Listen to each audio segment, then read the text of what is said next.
We are live. And we're live. Shout out to Asarin Odetta. Thank you for being the first one in this morning. And shout out to Rosalind Smichael right there as well. Shout out to the people going out to work this morning. Shout out to the people coming in from work this morning. Extra, special, big up. Shout out to the people who work multiple jobs. I have the utmost respect for you. Shout out to my entrepreneurs, my stay-at-home moms and pops, my retirees. Shout out to the driver. Shout out to the Uber driver, Lyft driver, truck driver, taxi driver, food delivery drivers, round town and long distance truck drivers. Shout out to the garbage truck driver. Shout out to the school bus driver. Shout out to the school teachers. Shout out to the engineers. Shout out to the medical field people. Shout out to the law enforcement people. Shout out to military personnel.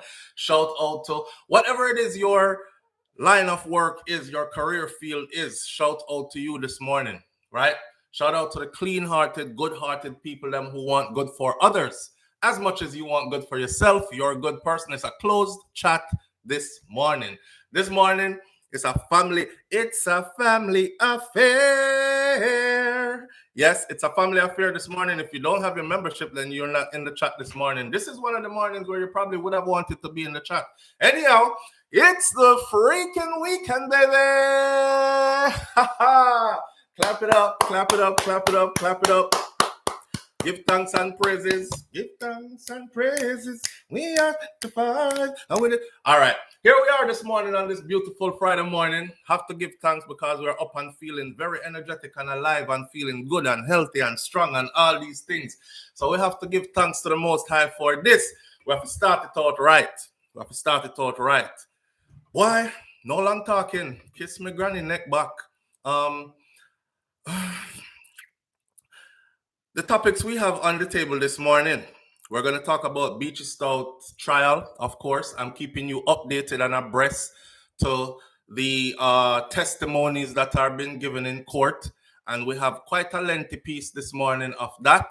We're also going to be talking about the Hero Circle Crab Shack shutdown because of a video that went viral. We're going to be talking about that as well. Slickiana murder case update is on the table to be talked about this morning. But this rotted Phillip Paulwell situation. Have y'all seen this? Phillip Paulwell situation. Let me big up some people first before we go. Remember, Phillip Paulwell is the prominent politician in Jamaica who's, well, you could call her his side chick, if for lack of better terms. His side chick and side child, or his daughter and her mom, 10-month-old daughter and her mom had went missing, said to have been kidnapped. Well, a bombshell dropping on that rotted case there this morning when I wake up, and it says it was published on the 6th, the 10th of the 6th, which is today. So that news just dropped. Oh boy, listen now, listen. Where do we start? Y'all choose where we start. I'm gonna start right next up. Live through Erica TV says, wow, sound like a festive morning, and I have appointments. I will be watching. I will be watching the reply. Big up yourself, Erica. Live through Erica TV. Thank you for staying tuned. Audrey Wright says, start with that. All right, Audrey, I'm gonna start with that because that is where we need to start. Somebody says start with that. Missy Bram says start with Slickiana. Y'all have 60 seconds to tell me who to start with. And then we'll start in 60 seconds. 59, 58, 50. Start Nessa Steph. Paulwell, Senior Sexy says, Mr. Article Dan says start right. Nessa. All right. King Big says Slickiana. I have two Slickiana. The rest is saying Phillips. Marcia Walter says Phillips. Dainty D says with what? With the Phillip Paulwell missing daughter and mother bombshell will just drop thing. Dessa, please start there. Andrea Shervis says start there. Jane Anders want it right there. Clean D, same thing. 5 6th Street. Onika St. John, me can't even drink me liquor warm water. Hold on. Onika St. John Jones says right there. Yvonne Wallace is same thing. Paulwell. Dainty D says Phillip. Live through Erica TV is Phillip. Everybody want Phillip. I got two people want Slickiana. Is Missy Bram and that's where we're gonna start this morning. Right there. Some water in my cup, nothing else this morning. Listen, let's go right into this. Rasta. Hey, hello. Jamaicans be cursing the funniest ways. We say, kiss me granny neck back and these kind of things. Come on, computer, don't start this now. What are you doing? Oh, I got oil on the computer. I want touchscreen computer me I deal with over here, so and I got oil on it on the touchpad, so it's not working for me. All right, here we go. All right, Beachy, you're gonna come later. Ras, why if you not come later then? We're going into it. We're going into it. Listen, things aren't what they seems. Like show Erica TV said, boy, I love mix up. But Erica, I know mix up this. The Tory come to bump. And that me I come to tell you, and I know mix up this your time, yeah. This are the Tory come to bump to rotted. So hold on. This morning I went on Twitter. And you know, it is my duty to compile breaking news and updated news, and we discuss, you know, details. That is what we do. We're not the breaking news people. We just discuss what's going on in the news. Anyhow, I'm over there and I saw CMV or CVM. Sorry, not CMV. CVM TV. You know, you have TVJ, CVM. That. All right. CVM TV puts out this. Walk with the words. It says the police have confirmed Phillip Paulwell's alleged girlfriend and child's mother is in police custody as investigations into the parliamentarian's missing daughter and her mother continues. It took me for a minute because I said, hold on, them find the mother, but them not find the daughter. And then, you know, it's early in the morning, so my brain I work, and I said, no, SouFlo. I know them find the mother, then them find the daughter, because I'm still in my mind, he's a married man. But he's not. He's not a married man. He have a woman and a child that lives at home, a daughter, right? So that's his woman and his daughter. Now, CVM is trying to protect themselves from, you know, people fling lawsuit, you know. So CVM says alleged girlfriend and child's mother is in police custody as they continue the investigation into finding his daughter and her mother. That means I'm woman. His woman. And then I went to go check other headlines, and lo and behold, well, me did I do an update, and I noticed that the police had said they are very close to solving this. They have their eyes on somebody and a couple of people at that, not just somebody. And apparently they're working as a group or something, so they have to round them up. You know how investigations go already, right? Let me say this first of all, man. Shout out to the law enforcement officials, the good ones, them, because, boy, it must take a lot of work to get even, you know, so close to this thing here. Anyhow, here's the full. Police arrest suspect in disappearance of Paulwell's child and her mother. So, when CV, and this one is from Radio Jamaica News. Police have arrested suspect.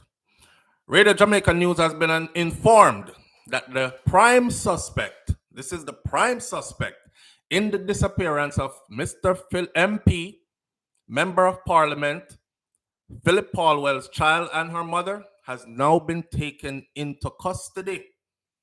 The woman was taken. Well, I'm going to put on my glasses because them bright light here in my eyes. I'm blocking these lights. I have to give this to you. A woman was taken into custody at the Halfway Tree Police Station on Thursday evening, late Thursday evening. This is Friday morning. Listen, remember when they said that they took somebody off an airplane at the airport and all these things, and this person was on their list from when, and so on and so forth? All right. And everybody was like, I wonder if it's his woman. Oh, it's a woman. And it wasn't. It was a man. So people, attention diverted away from the woman again. Well, somebody just got arrested. Detective says, and it's a woman. Detective says that the investigations are far advanced and that the woman will soon be charged. She is to be charged in relation to the disappearance of 10-month-old Soraya Paulwell and her mother, 27-year-old Tashina Patterson. The infant and her mother are believed to have been abducted from their home in St. Andrew on Saturday, September 9th. Today is October 6th, so that was a month ago. There's a $500,000 reward offered for anybody who can help with their safe return or their whereabouts. On CVM on, it said she is to be charged with murder. Murder. So I said to myself, she's to be charged with murder. They must have strong evidence for charge with murder, right? Like in the case with Noel Maitland and Donnelly Donaldson. You know, at the point where Noel was charged was when there was enough evidence to say, well, this looked like she's murdered because that much blood in the couch, this much that here, so blood splatters there that match hers. She went in, she never came back out of your apartment. We have video that was trained on your door 24/7, so we see who go in. So unless she disappeared, right? Right, but the couch came out, and that's how they came up with a charge. You can arrest and question, but to charge, how the law goes, to charge, you have to have some form of evidence that points you in a direction to make you say, and then to say to be charged with murder, murder. What kind of evidence them have to be charged with murder? I think the other one is kidnapping and murder and something like that, but murder was one of them. So Mr. Let me write this down and then go find out what else are going over here. And boom, we go to the next, which is another reliable source. And it says the police have confirmed that there is a woman in custody and she's to be charged, right? And the case is way advanced. No, at its way advanced stages. Mr. Wow. So in that CVM article, it also said that 2 other men were also arrested along with this woman, right? 2 other men were also arrested. She's in custody. Somebody else charged is a woman that worked with him, something like that. There's 2 other men that were charged as well, and everybody was picked up at a different property, different place. Wow. Wow. You know, I don't want to say the suspects were arrested at separate. Okay, here's another one, and this one now is the headline. This one is from the Jamaica Observer, so they're all letting them out this morning, October 6th. Jamaica Observer. Next one, the Gleaner. Next one, Jamaica Radio. Next one, CVM TV. Here we are. Bombshell. 3 people have been held now for Paulwell's baby and the mom's abduction. Police investigating the disappearance of Paulwell's daughter and her mother have taken one of his close female associates and 2 men into custody. The Jamaica Observer learned that last night, late Thursday night. A close female associate. You notice how CVM said his alleged girlfriend and mother of his daughter, and then Jamaica Observer says a close female associate. Nobody don't want to say it's the woman that him live with, or is his woman, is his intimate woman who him been with for a while, and it's her child. That's the child they talk. Nobody don't want to say that, so me not gonna say that neither. I'm going over here, because if them a take measures to not be sued, I'm a smaller entity. Me I don't know TVJ, CVM, or none of that. So I'm taking steps too, but read along.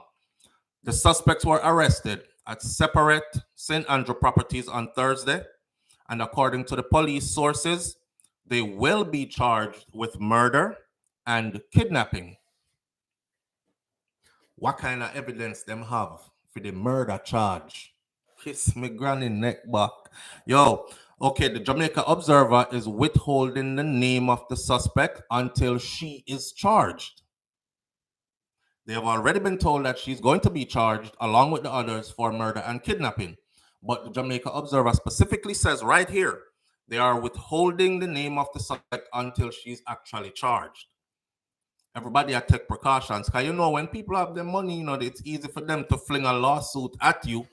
It's not costing them much. They can call up them liar brethren, and next thing you know, police sources have said that Paulwell, Member of Parliament for Kingston, Eastern, and Port Royal, is not a suspect in the matter. On September 9th, Paulwell had confirmed reports reaching Observer that his 10-month-old daughter, Soraya Paulwell, and her mother, 27-year-old Tashina Patterson, were missing. They had gone missing since September 8th. Paulwell said that the two were seemingly abducted from their home at Gilmore Drive in Kingston, Plenty, on the morning of September 9th, and they have not been seen or heard from since. This is scary, and it comes at a time when I have been threatened by scammers who have hacked my phone and banking data and are demanding money to release them. This is what he said first, because the people who hacked his phone and his banking data, they were demanding a ransom or they were going to release his information to the public, right? Not to release the picnic and the mother. Clear it up. He said that I have made it clear that I will not give in to extortionists, but this is a serious and dangerous development. The matter has been reported to the police and I have given a full statement. I have also increased my security measures. He says I am worried sick over their safety, and I hope that the police who have launched a high-level investigation will find the abductors and get them home safe and sound. And that was the last thing that Mr. Phillip Paulwell said. But back to the beginning, the suspects were arrested, 3 of them, in separate St. Andrew properties on Thursday. And according to the police, they will be charged with murder and kidnapping. Damn. I can't wait for this to actually blow all the way open, because we are talking our codes right now, because we can't really say names. You know, because if they're not saying names, there's no reason for us to come say names either. But what I do believe that it is, and this is my theory, I believe, sips water, hold on there. I do believe that this is, from all I've read here, from CVM to Observer to Jamaica Radio, and combining all 3, I do believe that the mother of his daughter, who is his woman, who had said she just found out when we found out about this existing woman and side picnic, I believe she is among those. That's what I believe. And if I'm wrong, you know, I'll come back later and say, no, it wasn't she. But this is what I believe. I think this is what's happening. Look like she did round up some people. If you could do something, and the whole of them get catch. So the mastermind behind all of it would be this woman who's about to be charged, according to the police, will be charged with murder and kidnapping. What a combo-lombo. Rotted. You see, we do remember when she came out and gave a statement, right? Speaking of the woman who is this man's significant other, she came out and gave a statement. She said, I have nothing to do with that. As a matter of fact, we have been under attack too. And we just got some explicit content on our child's tablet, device. And we have reported it to this law enforcement, that law enforcement, FBI, the next person. And please don't tell me you were guilty of anything and you draw FBI in there. Live on the air with SouFlo. Good morning. Good morning. Good morning, family. How you doing? I'm good. What? You see when you said that it's a while ago, Mm-hmm. that's what I was thinking from the beginning. That's what you was thinking from the beginning. Say a she. Yeah, I actually thought it was him. I didn't think it was the wife. Right. They've made it clear that he is not a suspect in this situation. So you know what that means. Mm, but probably when the wife found out she was like cocaine, that should have got yeah. That's for that And gal, yeah. she go for her people them, and I fear the worst from the beginning because Yeah. from me see the story with him and oh Sideman and the baby, I'm like I already know the worst is gonna come. But Hmm. I'm hoping it's not the case because the child involved. Yeah. You're still keeping So fingers crossed and hoping that they're okay and they could be found somewhere, not true? yeah, Yeah. yeah, somewhere in maybe I'm just send him, you know, But why would the last name. police say Mhm. they are to be charged with murder and kidnapping? Police don't just give charge like that, murder charge. Them not just come out and say you will be charged with murder. They have to have something that leads them to believe that murder was committed, I right? know. So I know And it's only although CVM we're to say trying it to though. keep it kosher and I talk about we hope and we still pray that the reality is. All right, let me say it so. Mm-hmm, Things that don't go on before this. Do I found out say the mute exist? mm-hmm. Do I feel about it? She go for her people them that should get on the picnic. The police Go know. straight. The police know me self murder because Paola had connection them. He's a minister. No, Mm-hmm. he's a member of Member of parliament. parliament. So him having people them, Mm-hmm. they make sure that the story get squashed. I know say everybody have them links in the media, so that gets squashed over there. Mm-hmm. CVM bust it out. I don't mean to say some people must get fired from that. So I saw it go. Poor Paola try to cover up a little Mm-hmm. mess. Now here's the And question. you Wait, know, go on talk, go on talk. Wait, me have a no, question. that's it. That's it. That's it? All right. Mm. Um, me can't say, but well, do you believe that Paulwell might have known all along about all we are going? So wait, your woman Mm-hmm. set fit kill few meaty, and you don't know? You don't know nothing about it. You don't know? Oh, I was oblivious to this. Oh, this is appalling and a surprise to me. And I not no go so. I took man there and I picked you must know. You must know. Me can't You imagine. Me can't imagine. hmm? Me can't imagine man come in a house and story broke, picnic missing, woman missing, and man come in a house and him say Keisha, please tell me you didn't have anything to do with this. Please tell me you did not have anything to do with this.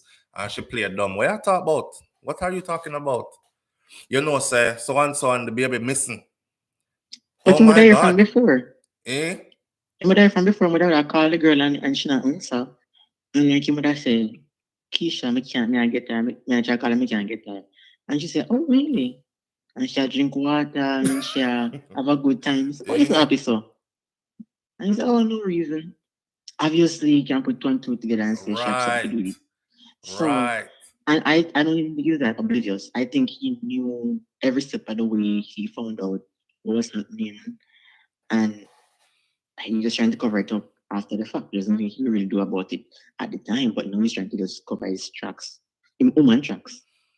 I wonder how come the cousin don't speak anymore. Come see somebody says Vicky, big up yourself. Vicky says the cousin said that she spoke to this woman and that they were set to meet up.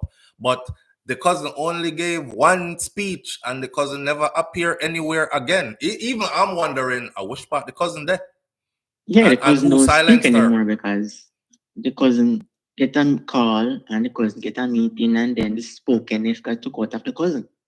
So words were subtracted and silence was implanted. So Dente you know that D go ahead.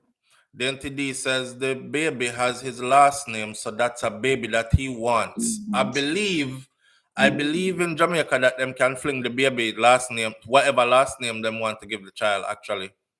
And Yeah. yeah, Or like maybe it was the case that it was just the girlfriend he wanted to they wanted to remove. and not the baby. Not the So baby. maybe the scheme, they're going to try to pin it on the wife, but both of them wanted to just get the lady out of the way and get the baby for themselves. Maybe that's the scheme. No, Missy Brown Brown, they can't do it. Okay, you know about that in Jamaica? Like if a woman want to give the child a last name, can she do it without the man? Yeah, she can. That's what it used to be. I don't know if Because things changed, but I know that cases where it happened. where it happened, right? Yeah. And the woman just said, "That's your father, and get him name Smith and you name Jerica Smith." Yeah, someone just don't know who it is, so them just kind of one name and get the person. So, but let's get to date with the story. Yes. I have some going to custody if it goes so. But it's gonna be interesting. What Andrea goes about this, we don't know. And the Sahina him cabinet. Boy, Lord have mercy. Hey, all right. Thank you here. All right, thank you. All right. Rastafari. Judges this morning. Here, yeah. It changed, the entity said change. So them can't just fling name pan picnic no more without the man consent. Okay. So that means that's a child he wanted then. Because and actually when it came out in the news, right, him say, yes, he is aware, and that is his daughter, right? But we're pending a DNA test. In other words, picnic might look like me. Honestly, if you look on the little girl, him dark and she light brown, but she looks like him. She looks like him. Ah, boy. This case, yeah, it used to be like that. I think that changed, Yvonne Wallace says. That would be a good thing if it changed. And next thing that they need to do is to offer DNA testing at birth.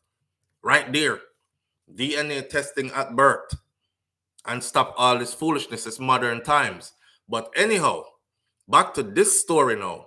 In order to be charged with murder, police don't just charge people with murder. So, you see people that committed the murder already get called in for questioning. Them get questioned in the presence of their attorney and they walk out. Is later on when more evidence pile up, they go and get them and charge them for murder. So police can't just, oh, you are charged with murder because somebody missing. They must have some kind of proof. I want to know what is the kind of proof that they have. Even if somebody is missing and you are tied to it, it's hard to say you're charged with murder unless there is more to it. Not even hard to say. They can't say unless there's more to it. Let's take an example from Vibes Cartel case with Lizard, right? Nobody was ever found. Parallel that to this case. As far as the little 10-month-old girl and her mom goes, nobody is found. They don't find no body yet, or they haven't told us that they found a body yet, right? But Vibes Cartel was still able to they were still able to convict Cartel and the rest of the man them and charge them with murder as well, because they had a high level of, you know, me not even want to use that case now because they could have done a way better job if they really were going to prosecute him for murder. But I think some kind of foolishness go on. For instance, they said in the house, if a prosecutor says this, you SouFLoTV, you went into that yellow house with John and you killed John inside that yellow house. You beat him with a pickaxe stick and you use the sharp edges of the pickaxe and you bludgeon him to death and then you dismember his body in that house. Okay. Now is the time for an intelligent attorney to say, well, when you bludgeon somebody to death and beat them with pickaxe stick, him can't even be creative. Go in a courthouse and full up 2 plastic bag of blood, of water when mixing a food coloring will look like blood and use the pickaxe stick. Get a bag that is thick like an industrial garbage bag that's about as thick as a human skin. Beat it with an actual pickaxe and make the audience see how it splash. And then I say, okay, that means the way you just described it as the prosecutor that's trying to prosecute my client and send him to prison, the way you just described it, there should be blood splatters everywhere in that house. Dismemberment, beaten with pickaxe stick and bludgeon to death, There should be all kind of something in there. So let's send in a forensic team who can use their luminal lights, who can use them this, that, and the other, and whatever technology they have to see if this act actually took place in that place. When you find the evidence would fit your theory, because your theory is you bludgeoned him inside with the pickaxe, right? And then when you go in there with the forensic team and the forensic team says, yes, turn the lights off. Look, the blood splattered this way, which shows that they were coming down like this and going back up. So it was hitting the ceiling and it was going everywhere. This, that, and the other. Boom. Then they have you, because their theory fits what the evidence they found. Oh, no, say. Them quickly demolished the house that they claim that Vybz Kartel them killed the man, and bludgeon him with pickaxe stick and dismember him in there and all that. Didn't send in a proper forensic team or outside forensic team. Them just said it happened in that house, and them demolished the house and dashed where the rubbles. So, but that is how they got to murder. But they didn't prove their case in court that the murder actually happened. This is why I said Vybz Kartel case is messed up. And they knew he was going to appeal it because they said it from day one. And as soon as that, they mashed down the house, dashed it where they should have left the house there. Because on appeal, Kartel them could have sent in an independent forensic team, get one from the US, send them in. They hold no bones in this matter. They have no particular party they're coming in to see. An expert forensic team would go in there, skirt all through that house. There's been people, many people, who got sent to prison for 10 years after them commit the murder. Somebody went back in the house because it still stands the same way. Pick up the carpet, and under the carpet was the victim's 2 drops of blood. And you said that victim has never been in this house before. I don't even know that person. Oh, so why is her DNA under your carpet? And then they'll go back and do a backdate, and they'll see that the carpet in the place was washed clean by some carpet cleaning company back when, with all kinds of chemicals that are still in the fabric of the carpet, but it missed these 2, and even that couldn't take away this evidence. So she was in your place. This is where, and why did you lie and say she has never been in your place? And people go to prison for that, right? So off of the cartel case, back to this case, I'm simply saying they cannot say they're going to charge somebody with murder and kidnapping, especially murder, unless they think they have something solid to say, yo, murder occurred. So me want to know, what is the evidence that has been found that gives them the idea that murder happened? That murder happened. British Jamaican girl said that was corruption at the highest. Yeah, them sink him. Them sink cartel on purpose. Since you know what? Yeah, I'll leave that alone. I'll leave it alone till later. British Jamaican girl says the woman said that she was wrong to go in her car with a stranger wearing dark glasses. Who does that? Remember that? Remember when we said that? Kind of me alone said, some audience members said it too. Shakira said it too. Hold on. How she know? Because the cousin said the vehicle tint up and she couldn't see who inside. So how you know so there was a man in there with dark glasses on, and she went out to a stranger in a vehicle with dark glasses? Did she just tell on herself? That was the first thing that struck me when she spoke. How she know who did in the vehicle there? Say man was in there with dark glasses. How she know say it wasn't 2 women? So yes, that was lead 1. Now, like I said before, these media houses are trying to save themselves. So CVM reports her as, CVM said straight out. CVM says the police have confirmed Phillip Paulwell's alleged girlfriend, because them don't know if I'm girlfriend for real or she is just a next side chick like the other one will have the 10-month-old baby and gone missing. So they don't want to jump in there and say stuff that no go so or they're not sure of, right? And him come out later and say, she's not my girlfriend. We have a child together, right? So they don't want to put that out there unless they're sure. But they described her as, the article says this: the police have confirmed Phillip Paulwell's alleged girlfriend and child's mother is in police custody. That's from CVM this morning, as investigations into the parliamentarian's missing daughter and mother continues. So I know the two people were missing, them I talk about. And the only other girlfriend and daughter we know of for him, I'm Uman. That they've been together for years, right? So CVM describe her as alleged girlfriend, but CVM pretty much tells you that's who it is. But Jamaica Observer says we're protecting ourselves. We won't name the name until they actually lay the charge.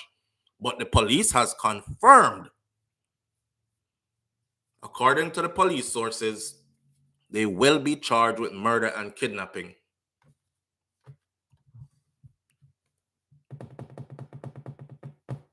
Murder and kidnapping. Poor little girl. That poor little baby never asked for none of that. 10 months old. What could have possibly happened here?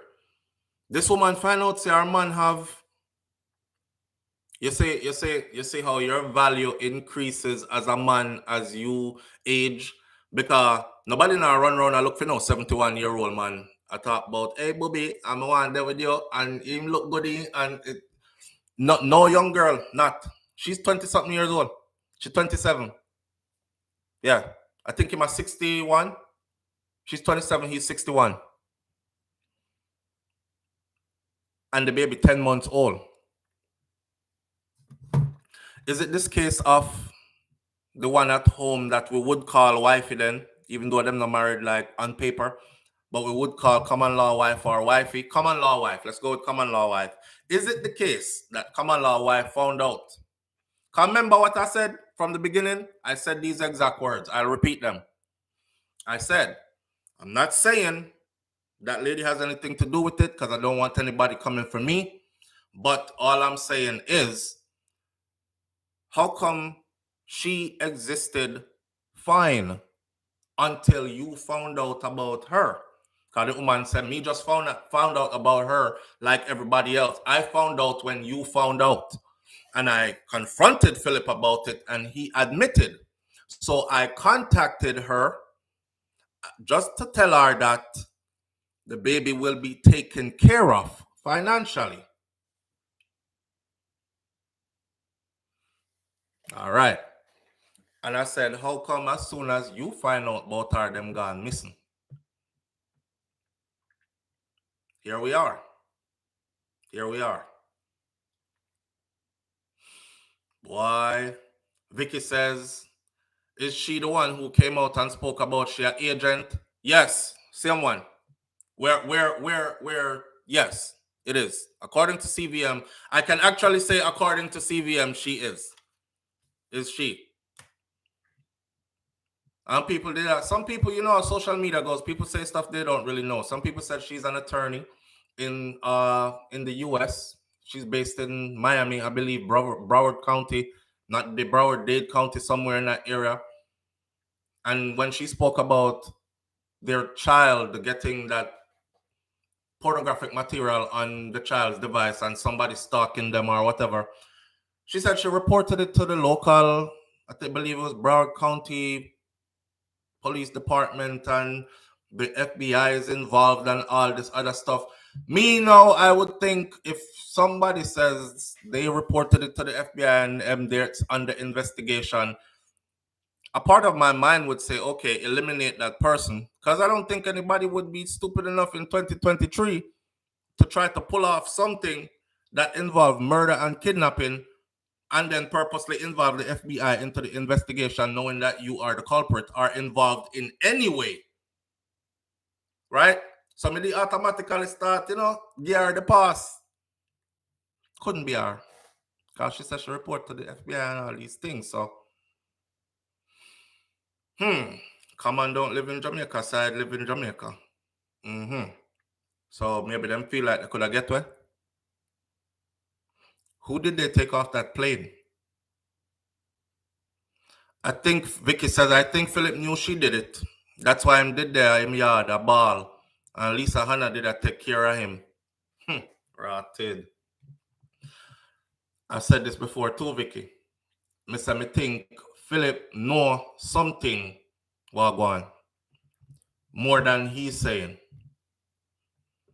But you know, he has to protect that position that he's in because that's a heavy position. It comes with a lot.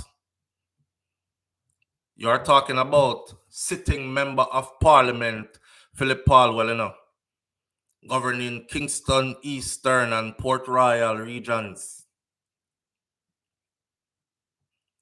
He's not just somebody down a country where that a theme little area in a one district around a one part of Bush.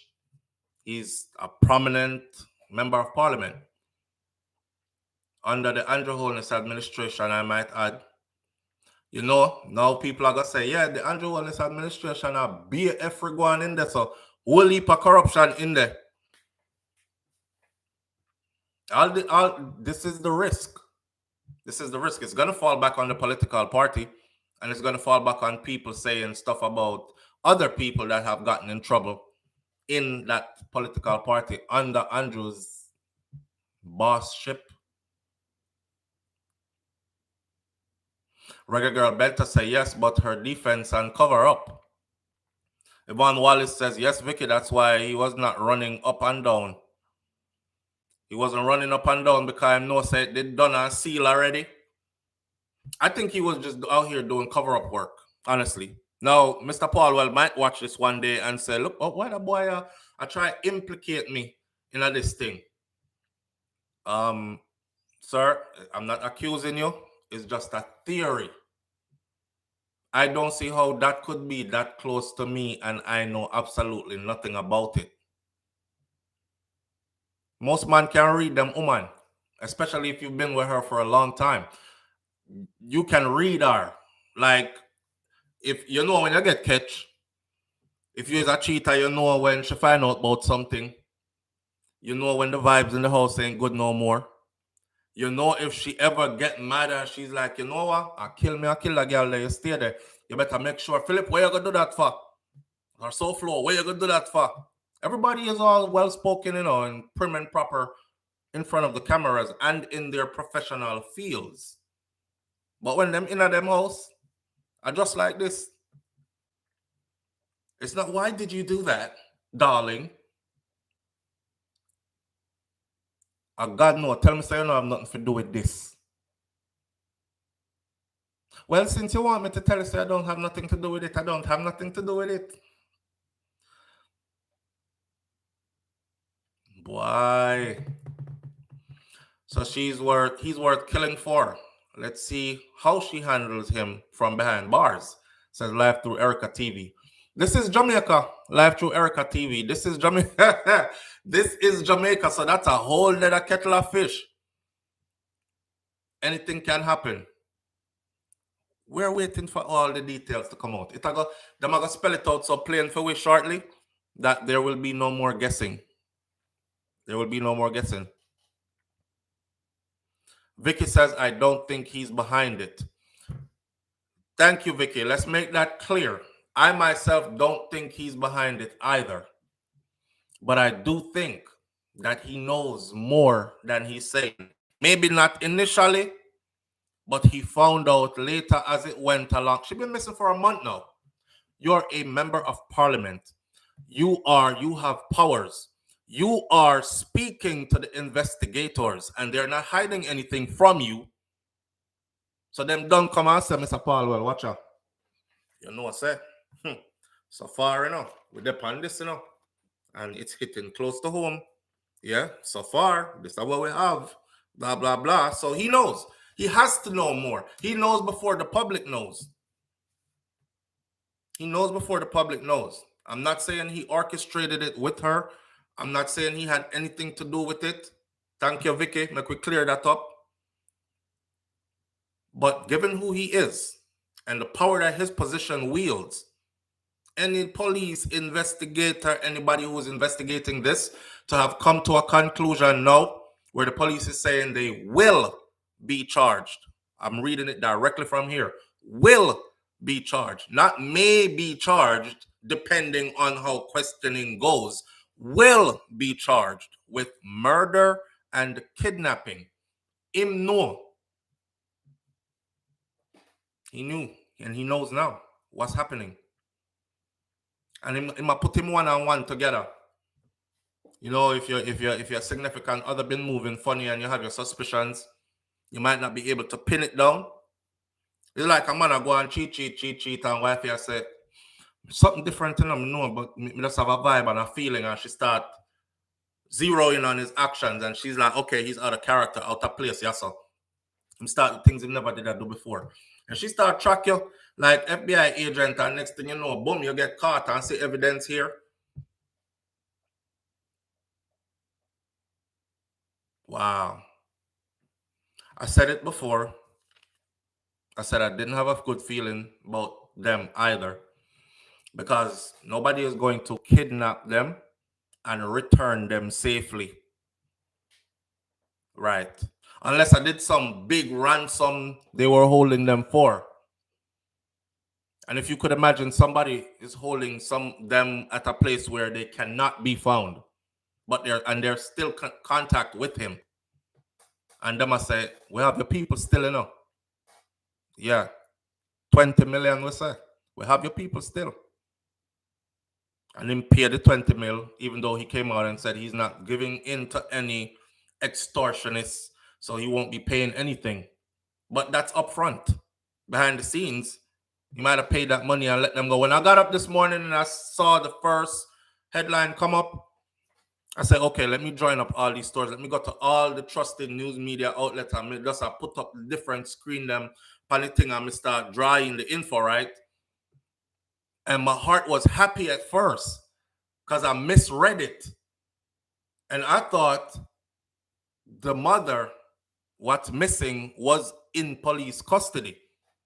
So my mind now is like, oh my God, then find them. I hope somebody come on this morning and say, see, SouFLo, sometimes we're not too right because I looked at them, find them. God is working. When I read it over again and then reach over Observer where it says they will be charged with murder and kidnapping, I said, damn. So my first theory was right. They won't be found alive. You know, at this point, if such is the case where they were harmed and they're no longer in the land of the living, I hope that at least bodies are produced. Location is given, bodies are produced. So them family can at least have a decent burial, so to speak, and some closure. I can't imagine what it's like for a parent and your child just went outside with your grand picnic, just went outside with a pretty little granddaughter, regardless of who her daddy is, just went outside, vehicle up, your daughter and your granddaughter gone, just missing off the face of the earth, poof. And you never get closure. And years and years and years, and for the rest of your life, you never get closure. You know how that haunt people? You know that make people sick?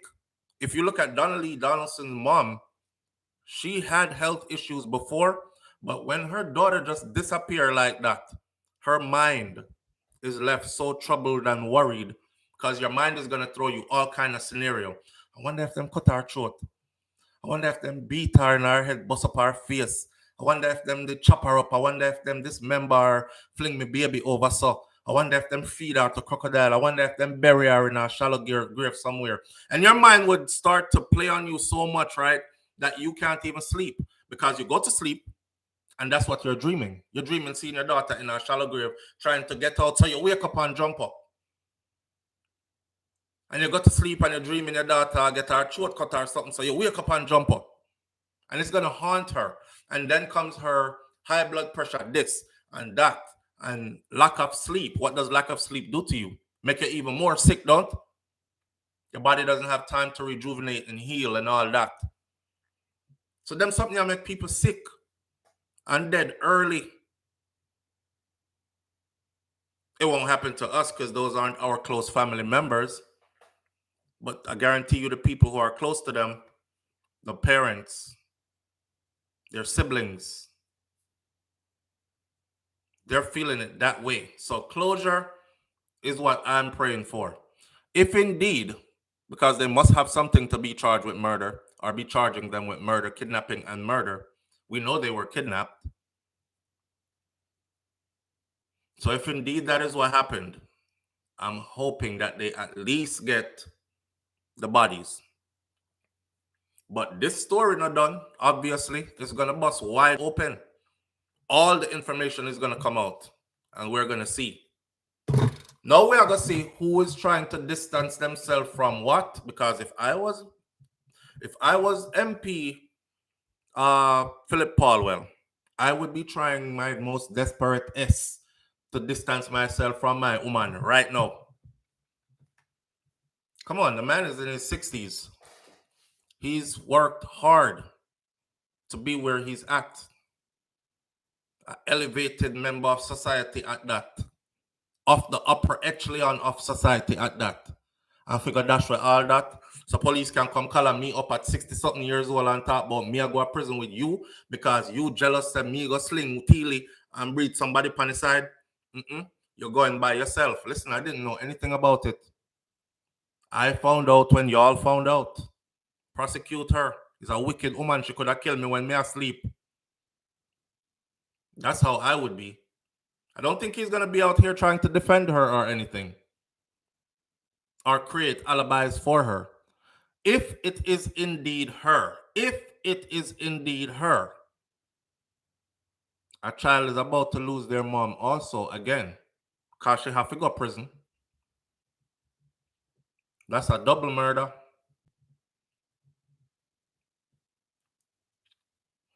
Live Through Erica TV says at SouFLo, remember when you said you don't take on these cases too much? I think that's what's happening to me, because if it's so sad to kill somebody and their child for a man, sad face, desensitized.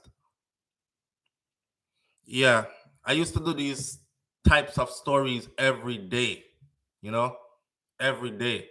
Then it got to the point where it started weighing on you and your personal life. I found myself finish the show, try to go on with my day, and the thing just in my head whole day. Like, what happened to the little girl? She's 10 months old. Oh my God, so she not gonna make it back home safe. I wonder if her father have something to do with it. How would they kill her? It just bother my mind whole day. I'm trying to think about other things, and it just weighs on you. If you're a person with a conscience, there's no way this can weigh upon you. That's a 10-month-old.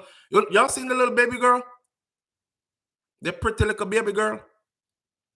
Well, everybody pretty to me. Pretty to me, period. That's why I'm not a whole heap of them. But I'm a lover of children in the sense that in a fatherly way. But that's a beautiful little child. Wow. Well, that's what we have on that. I'm sure by the end of today, more is going to come out, because now that they've told the police department they can't go to the media and say they will be charged with murder and kidnapping, it's coming down soon, and then nothing happens. They know that it's going to happen. So we're going to stay tuned, because once they charge them, they're going to tell us the full extent. They're going to tell us why they are charging them. Remember, like in the Noel Maitland case, where they finally said, because everybody was like, what them charge the man for? Them not even find Donnelly or nothing. And they started telling us about the neighbor that had the camera on the apartment and the footage they saw her going in and didn't come out. And then blood splatter found in multiple places in his apartment, and they're waiting for forensics to come back. And the forensic came back and matched Donnelly's DNA, and so on, so forth. Them are going to come out, come give with the same information the same way. So we're waiting for that. What we're doing right now is theorizing. It's her. She was jealous. She get her people them. She thought she could get away with it. They committed kidnapping and murder. But goddamn.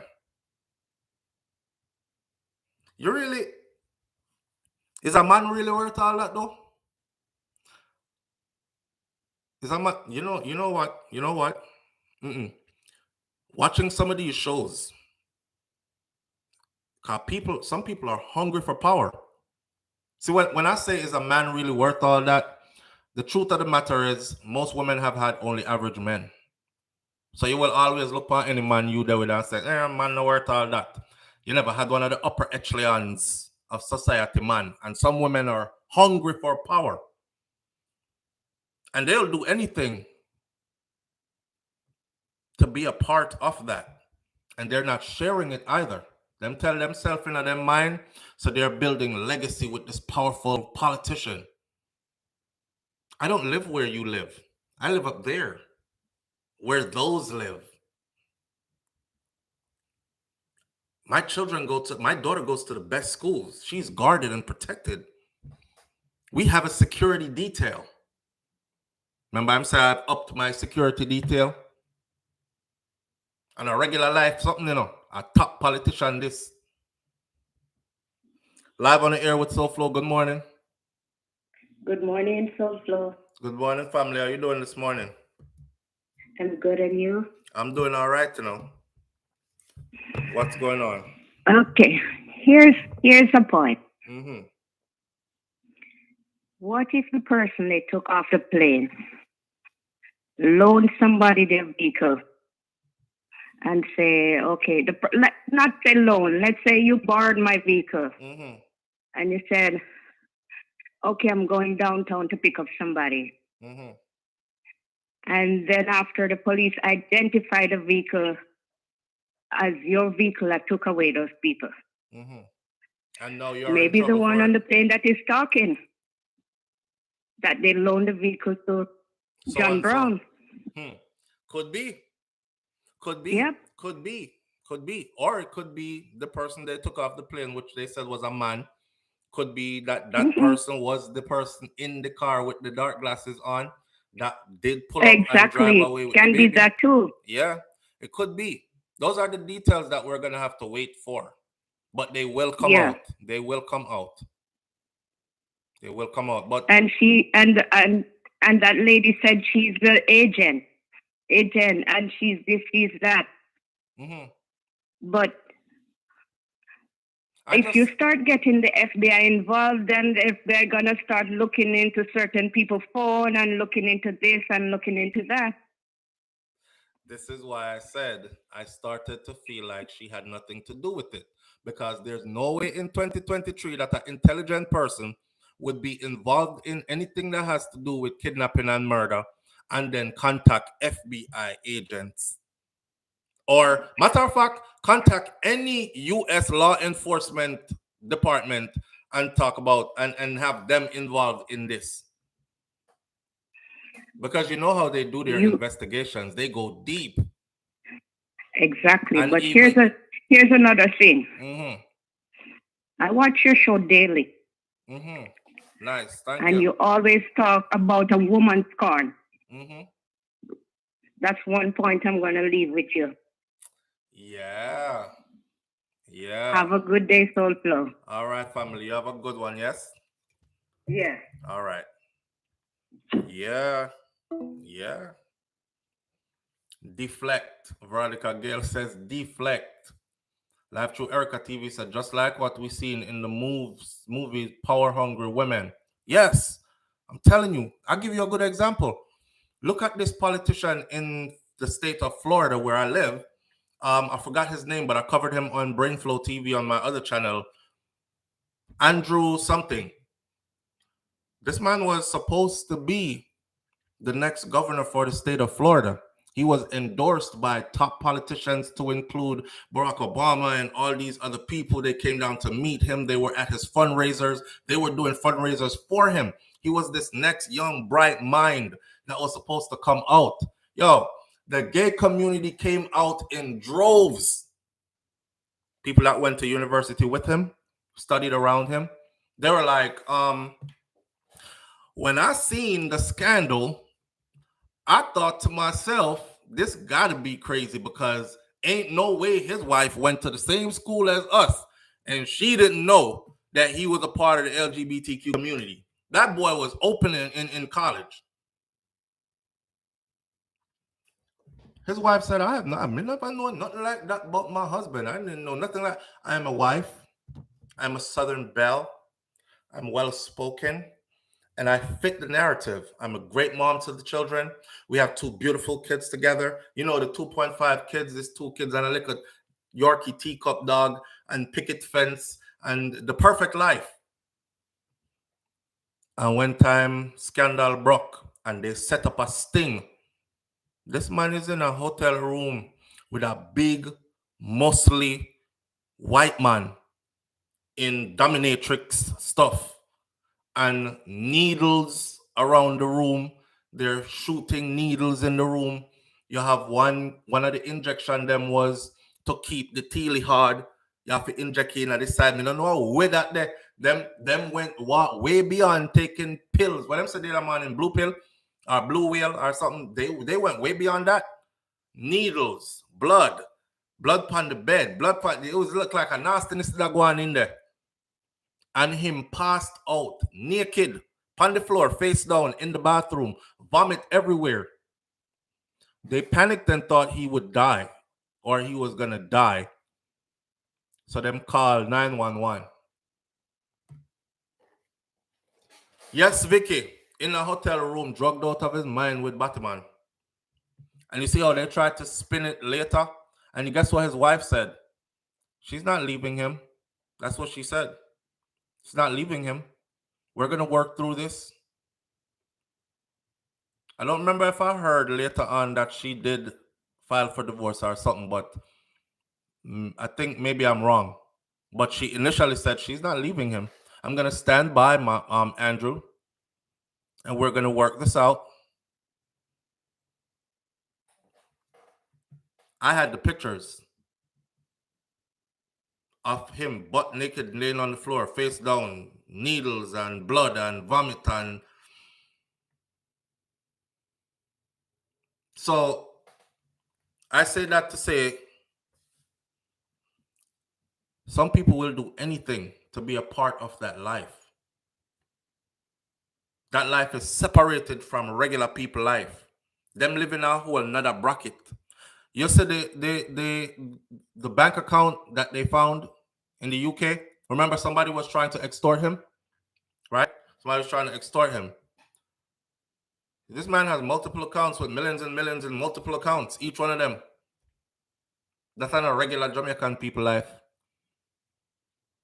And the account where they were telling him he needs to send a ransom to, that account was traced by cyber tech specialist people, and it was traced to the UK.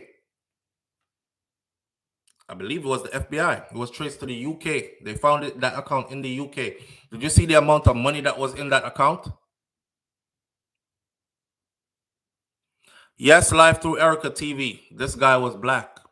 This politician I'm telling you about that they caught in the hotel room, face down, passed out, Andrew something, he was black. He's a black guy. The whole black community was behind him. He's clean cut. He's a Christian man. He has a wife that stands by him. She's beautiful. And, you know, beautiful children and this and that. And behind the scenes was a whole different story. It was like a movie. Murder, mayhem, you know, switching sides, all that.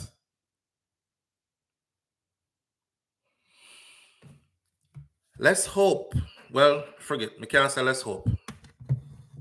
But let's hope that there at least the bodies are found. Let's hope that part. Let's hope the family gets closure. Because at this point, that's all we can do. Stash, yes. He was also on CNN all the time. He had a piece. They gave him a piece on CNN. And they yanked it back. Wait, he had another girlfriend plus the one who has a child by him. Wow, that's crazy. Yes, he has a woman. Karen, he has a woman. Phillip Paulwell was married before. He was married for quite some time. And then when I found out later, he got divorced. And he's been with that woman who he's with now for years now. That's known as his, you could probably call her his common law wife. But the media is trying to protect itself. That's why one of them says, his alleged, CVM says, 8 years, Veronica Gale. Right. I think after 5 years, it's common law wife. Anyways. So the man was active. He might be a woman, but he has a child by her that I think their daughter is like 8, 7, 8, somewhere around there. So Andrew Gilliam, thank you. Vicky Victory, Andrew Gilliam, Marcia Walters, Andrew Gilliam. Y'all could go look up Andrew Gilliam later. Prominent young budding black politician who was supposed to be the next governor of the state of Florida. He was already a mayor. He was the mayor of Tallahassee. And he was supposed to become the governor of the state of Florida next and rule the whole state of Florida like DeSantis. And when this information came out, by the way, people were saying it was DeSantis that paid. They said it was DeSantis because, listen, politics is a dirty game, right? So people will sit in the back and say, well, what is his vice? What gets him? Oh, that's SouFlo. You don't know? He likes big booty girls, brown skin, big booty girls, sexy, this type of age group, blah, blah, blah. Okay, we're going to send a couple of those at him. Different locations, this, that. And then we set you up. But in Andrew Gilliam's case, nobody didn't set that man up because they did research and he was dealing with that boy for quite some time. Carry him out on vacation, fly him out. They're out to sea on boat and everything. They've been doing this. They just eventually got caught. And I think, I don't know, the opposing political party might have said, hey, put some money into this. Throw a couple of private investigators on the scene. Dig up some dirt on him. And got him. I was so embarrassed. Because, and I don't want the gay community to take this the wrong way, I was embarrassed because he was a powerful black man. You're the mayor of Tallahassee, the capital of Florida. I was so embarrassed because he was caught with a white man. That's why. And the reason I was embarrassed for that was because he had a wife and kids. That part. If he was a single guy and then catch him in a hotel with man, I wouldn't say a thing because I would have been like, yo, that's probably his, you know what I'm saying? That's his flex. He reached certain age and he's very successful and he doesn't have a wife or kids. Maybe he's been that all along. What's the big deal? But he portrayed himself completely different. A family man. All about my children and my wife, who I love so much. And white man booty was actually your thing. Nah. That was shameful. This man gave up his whole political career, grind and sweat and tears and worked his ass off to get to, worked his ass off to get to where he's at and gave it all up for a white man booty? A black man? Come on, bro. You could have done way better than that. Let them catch you smoking crack. That I would have took that different. Oh, he has a drug problem. He has a drug problem. He needs to go get some help. Sometimes we fall short. I'm not smoking no crack, but some people do start to self-medicate when they're dealing with things. And then could I come make up a story? My mom's death hit me so hard, I don't know. Jimmy was sitting next to me one day, and he pulls this thing out. I didn't know what it was. It was a little rock in a pipe. And because I grew up coming from, poverty, I saw it in the hood. And I thought, what are you doing with the crack pipe? And he said, man, hit this. It's going to make you feel better because you're broken up and you're not getting better. And I hit it, and I don't know why I did. And it was like an instant addiction. And I swear to you, I'll get help, and I'll come back a better and a stronger person. That could have been worked out, bro. But a white man too, big muscle boy, spread out, skin out in a hotel room, with all these injection thingies, syringes. Methamphetamine was found in there too. He was in there getting the meth dick down. Ugh. I don't know. But people go above and beyond for it to be in that circle. So don't make it surprise yourself.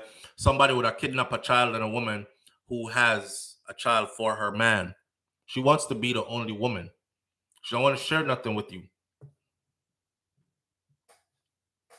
If him did broke and regular, should have been like, you can't have him. That's why I didn't look for Phillip anyway all along.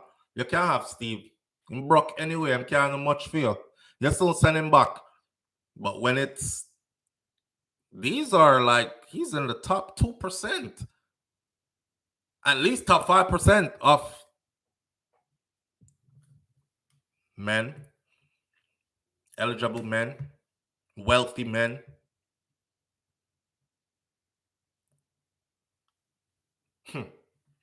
Yeah, like the former Premier of Ontario, Rob Ford. Why? Vicky, him not drop off of the map, you know. Well, in a sense, him drop off of the map, but I saw him the other day in an interview. He did. And honestly, I couldn't even watch the interview. I saw him and I was like, oh, wow. Andrew Gilliam, he popped up. So he's still out there.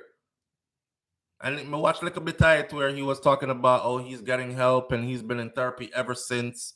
And this therapy is probably going to extend the rest of his life because he's trying to stay on track and he's coming back a better person. And the political game is not over for him. He's just taking a break and all these things to focus on family and focus on his mental health and get himself back together. Me just change the channel or change the sitting there. Wayne Core says, boss, why are you bashing us broke pocket men? Wayne, me and you are the same. If you are called yourself broke pocket men, I'm one of them. That's why I was saying woman can leave us easy because we're broke.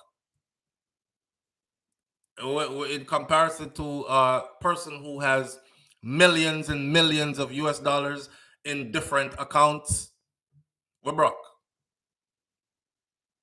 I don't have 5, 6 different accounts that has multi-million dollars in each one. We're broke compared to them. Women find it harder to walk out on men who are of that caliber. That's facts. Let's end this segment like this with a joke. Martin Lawrence did a comedy skit years ago. And Martin Lawrence said, when you broke, she'll wake up. Y'all pardon my language, but we grown people. She'll wake up in the morning. Y'all had an argument. She'll say something like, man, fuck you. I'm out of here. Bye. Grab my shit and go. And she'll grab her stuff and she'll go. When you have all that, she'll cuss you. She'll be like, man, F you. I can't stand you. You mother effer this, that. I'm taking my shit and I'm leaving. And she'll pack all her stuff. And somewhere down that long driveway to that big old private remote controlled gate, she'll be walking down and she'll turn around and she'll come back to you and she'll say, can't we just walk the acres and talk about it? I don't really want to leave. Not because she want to make the relationship work. Because as she's walking out, she's seeing what she's leaving behind. And she knows he's top 5%, 2%. She probably never find this again with our next man. So she's willing to come back and say, can we just walk the acres and talk about it? See it? But when you're broke, them that show and answer. So no, me not talk about broke, man. Me know where broke is. Yeah, and I'm in the broke group too. So, hey, if you're broke, you better be slinging some good dick. Otherwise, she out of there. That's just how it goes. That's just how it goes. No, if you're broke, and that broke, and a part of your broke, I can't tell you nothing. I can't tell you what to do. It's rough out here. You got to have something to lean on. You can't just be out here broke and no dick. It's not going to work for you. It's rough. All right. So, I'm going to drop you out to that worst one more time, I swear. What we are going to talk about next? The Slickiana case update, or you want to do Beachy Stout? Next. It's up to you, or I'll just go. I just got my computer. Just get the computer fixing up, and the computer itch now. Like it'll try to give me problems right here on this live.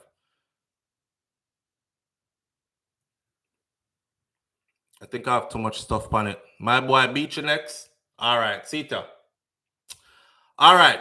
Long testimony from Beachy. We are going to extend it this morning. Don't worry. Buckle up. So, Devil in Minot.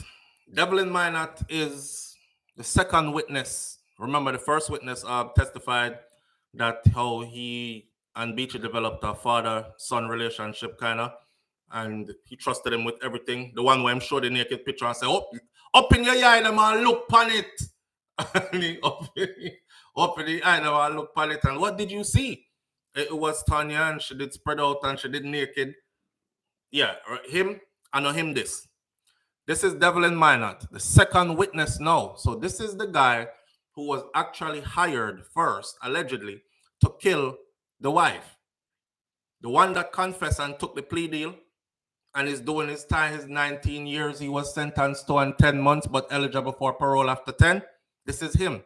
Now is his turn to make good on his deal with the state. So I'm going to come talk up the things them in court now, because it's trial time now.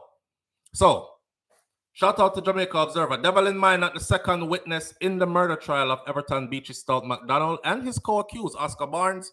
They testified on Thursday, which was yesterday. Hot off the press.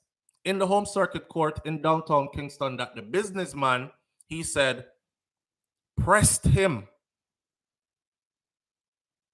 to murder his wife, Tanya McDonald. The man just wouldn't ease up off of me. I didn't really want to do it, but him wouldn't ease up. See? McDonald and Barnes, they're being tried.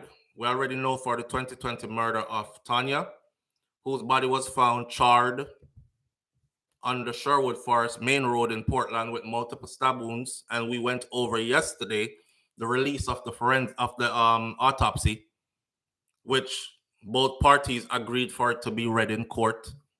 And we learned yesterday for the first time that she received 10 stabs to her upper chest body area, and her neck was cut as well.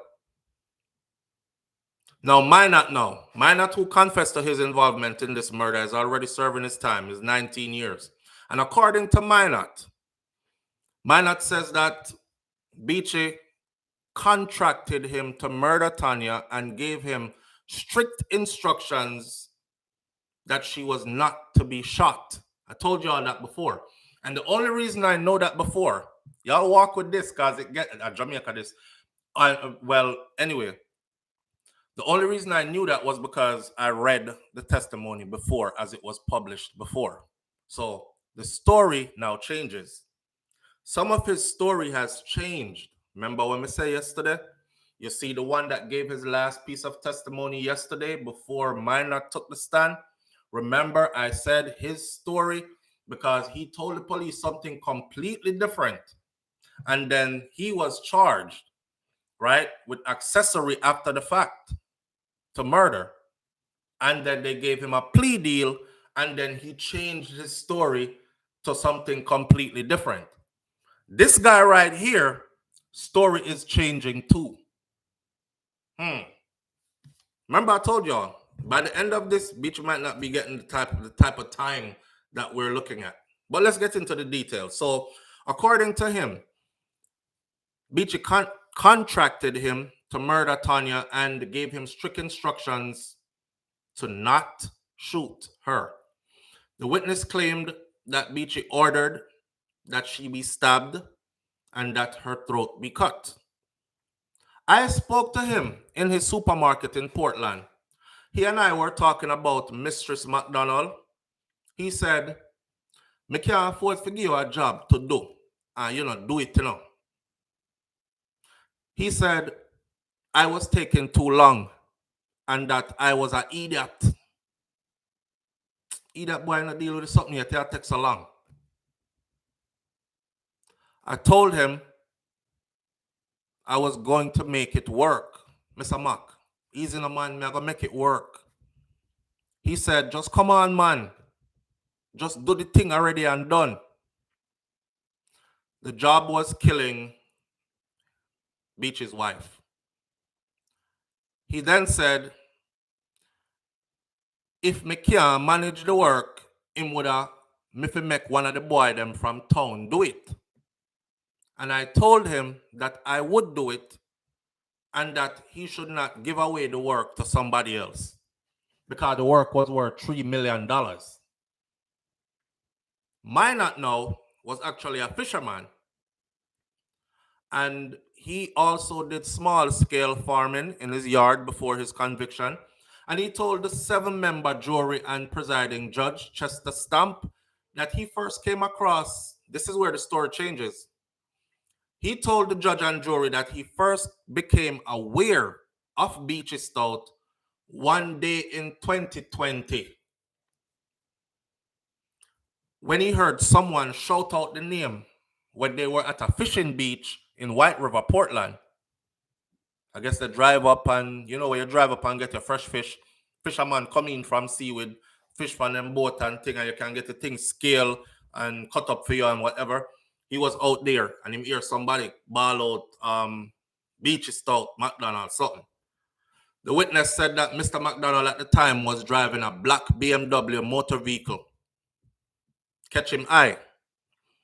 He said that he next saw Mr. McDonald, which is Beachy, when he visited the businessman supermarket in Port Antonio to look for a job from him. From me see him that day there, me find out which part him have business, me go over there go try to get work. The Saturday when I saw Beachy Stout again, it was at his supermarket and I told him I needed some work. I told him that when the goods truck come in, I could hand down the rice and the sugar and so forth. So for those of you who not been to Jamaica for a while, don't know how things run. When the goods truck come in, is a man of a throw off the bag them and somebody else catch them and stock them, throw them off, somebody catch them and stock them till they empty the truck, right? So him say he would do that kind of work for him. I told him that when the goods truck come in, I could hand down the rice and the sugar and so forth. He said to me then, "Me have a better work for you." Just so, a strange man. Me have a better work for you. That's when he went to his pocket and he went to a phone and he showed me a lady on the phone, which I had never seen before. He then said to me that I want her dead. I told him I couldn't do it because I never did anything like this before. The witness then said, explaining that the woman on the phone was Tanya McDonald, Beachy's wife. Him tell him, say, "Me can't do that, because I never did nothing like that before, sir. I never killed nobody before." He said that Mr. McDonald insisted. He said, "Yes, man, you can do it, man. Matter of fact, I will pay you $3 million for do it." He said, "Wow, 3 mil." He said, "You can do it. Just name your price." I told him I couldn't do it because I didn't know how to do these things. And he said to me, "I will give you $3 million to do it." I told him, right, all right. Me do it. And I left the office. He said that after the initial encounter with Beachy, he continued to link up with him in person and on the phone. He also said that Beachy took away his personal phone from him. The man, Paro, he want to see if you're being tracked, if anything like you have under surveillance or anything. So he wants to control my phone. So he take away my phone, took away his personal phone, and told him that you wouldn't be needing this phone anymore. The witness testified that he changed phones and SIM cards very often after that at Beachy Stout's request. He said that if it was after many meetings with Mr. Beachy Stout that they planned the murder, and that the businessman started to express concerns that me was possibly incapable of doing it because we go already to do it and never do it. The contract was out for too long and I wasn't acting on it. So he claimed that during a meeting with Beachy in his office, Mr. McDonald took out a scandal bag this day. And inside of the scandal bag, it had cocaine. And him snort up a line of the coke. Beachy, pan coke. Snort up a line of the coke.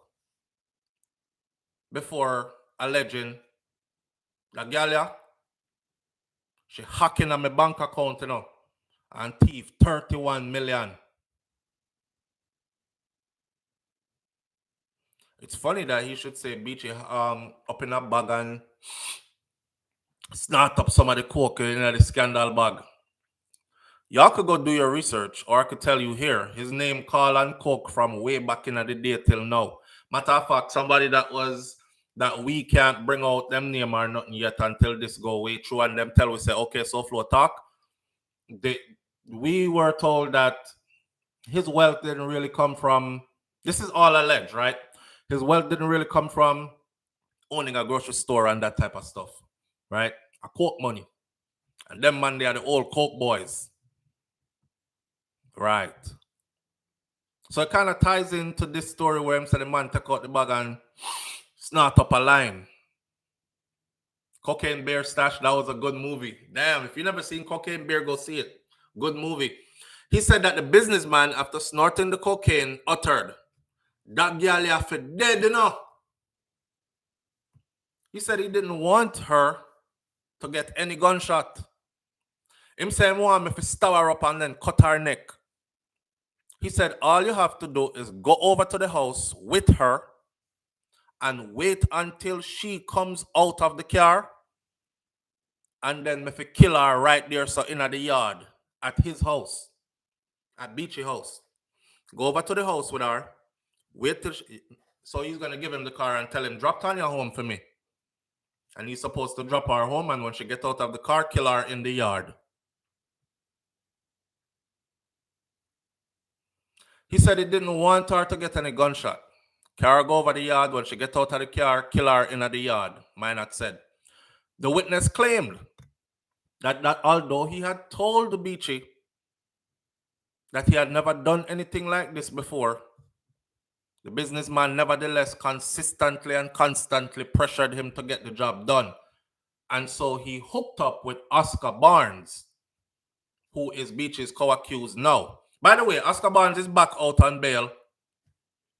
He just got back bail the other day, back out on bail, and he has a woman. I was supposed to do an update on him specifically. He has a woman. He has a wife. He's married to somebody who is from the U.S. Right. And his attorneys were able to say, look, Your Honor, ever since he's been released, he hasn't been in any trouble with anybody. He even got married to a U.S. citizen. So, and he didn't run. He's been waiting for this day in court, for his day to come in court. And you want to see how she happy to see him, and she, oh God, them a release my booby, them a release my baby. Well, she don't speak like that. I've been told that she is a African-American woman. I don't know how she would have go find him, but, the world's small. The witness claimed that although he told the man, said, "I never do nothing like this before, sir, so it'll take a while." He said he then hooked up with Oscar Barnes. The witness said that he met Oscar Barnes at Manchionial Fishing Beach in 2020. And I spoke to him for around 6 to 7 minutes, real quick. Adding that he had other conversations and meeting with him after. But when him first meet up with him, tell him, say, yo, we have a work for you, and the work pay a whole heap of money, man. I talk about 3 mil for split between the two away. We'll link up later and talk about it, the details and stuff. So after that, they hooked up again. And they kept talking and planning out how they're going to do it and these things. And the last time I saw him was the night of Mrs. McDonald's murder. And I went to that location where the murder took place with him. The witness told the court that Barnes was well aware that the purpose of their link-up that night was to execute the plan of killing Tanya. This trial went to break Thursday. There won't be anything going on in court today in this trial. It will resume on Monday. My computer slow. All right. Hear this now. The convicted fisherman contracted by Everton Beachy Stout, shout out to the Gleaner, by Everton Beachy Stout McDonald to murder his wife, disclosed. This is him still testifying, you know. He disclosed in court that another man that he had hired to carry out the hit had two unsuccessful attempts to kill her before they actually really got to kill her. So them did dep on her case already, you know. They were on her case already. They tried before and miss. Try again and miss. And the poor girl never know what o'clock a strike. She just went around thinking everything was okay, not knowing that the people around her make after her a couple times already. Here how she gets saved. So now I'm learning his age as well, right? He was 68 years old, Mr. McDonald, Beachy Stout. And his co-accused, Oscar Barnes, they're on trial for the wifey murder, right? The wife was 32, Beachy 68. The partially burnt body of Tanya McDonald was found. We can skip that part. It was in 2020. The person, Devlin Bubler, he is a grown man too. He's 58 years old. And I take contract for murder at 58. Well, he wasn't 58 then. This is 2020. We're in 2023. So he was about 55. Now today, the 58-year-old prisoner, Devlin Bubler Minot, who is currently serving his 19 years and 10 months for his role in the murder plot, testified on Thursday that he reluctantly agreed to kill Tanya after he was offered the $3 million. You know, a man broke on nothing and go on, and that's a whole heap of money for your one work. But he told the court that he later made arrangements with Barnes, so Barnes could carry out the act, right? Now, Minot further testified that a month before they actually murdered her, Beachy outlined exactly how he wanted her to be killed 1 month before. And him say him no want her, shut up him want her, stab up on her throat cut and all these other things, right? All me have to do a carry her, go to the house, wait till she get out of the car, kill her in the yard, all these things. The witness also said that McDonald requested not to be informed. Don't call me. Don't try to reach out to me. Don't tell me nothing when it's done. When you do it, you do it. I don't want to know the date it would happen or none of that. You know, sir, if you think about that, right, if that is really what happened, if you think about that, that's slick. Because I could go up there and say, you could give me a lie detector test. I'll take one right now. I'm telling you, I know nothing. And guess what? I could sit there on that lie detector test and be like, pass it, boop, because I know nothing. Me tell the killer them, say, don't link me. Me don't want to know the date when it was done. I don't want to know where it was done. This is what he said. Beachy told him. Him no want to hear no information about it. Don't tell me when it's going to happen. Nothing. He said that the first attempt on Tanya's life was at her house on a late night tip. And they had to abort that mission due to the fact that her helper was present. The witness said that he and Barnes, the killer, had been waiting outside for about 2 hours. But when Tanya arrived at the home, when she got out of the vehicle, she didn't walk. She run. And she run right up to the grill. And she knocked the grill hard. And the helper came out immediately and let her inside. That saved her that night. It wasn't one of those willing, hey, woman, you see some of you women, let me use this for a second to teach. Some of you don't want to listen, but take it from me, right? Just like how you see, if I'm going to a grocery store, I'm thinking shootout can happen in here. America, me live. Mass shootings happen all the time. You're not catching me in Walmart because I'm in there trying to see every single aisle and what's new and what's on sale and all this. I have a mission. I need a bag of flour, because I'll cook some dumpling. I already have the cornmeal for mix with it, because I like cornmeal dumpling. I know which part the meat is that I want out of the store. My vegetables I want out of the store. I know where the juice there. Boom, right back to the register, out this building. I don't waste time. And I don't waste time in public either. Open the car trunk, put everything in, jump in the car, gone. Wait, sit down outside and look around like everything is all good. The man said anyhow she did slip that night there and move slower, she would have got it that night. So they would have killed her in the yard that night.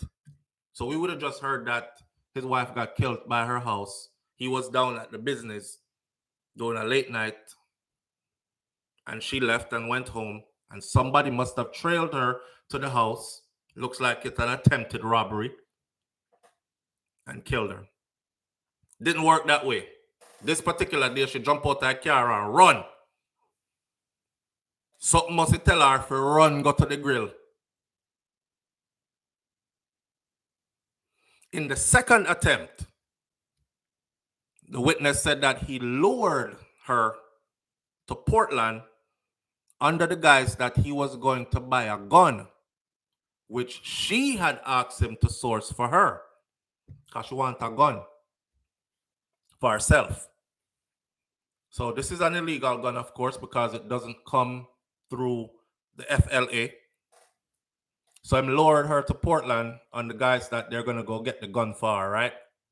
Say, yeah, I'm going to get me like a gun, I can defend myself now, and whatever. According to the witness, Beachy told him, after introducing Tanya to him, that he wanted a gun to kill the man who was responsible for her father's death.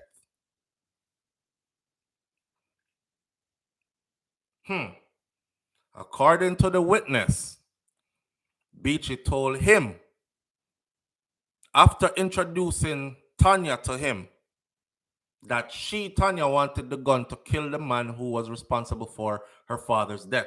That is a whole different kettle of fish, that's all you know. Because guess who the streets are saying is responsible for her father's death?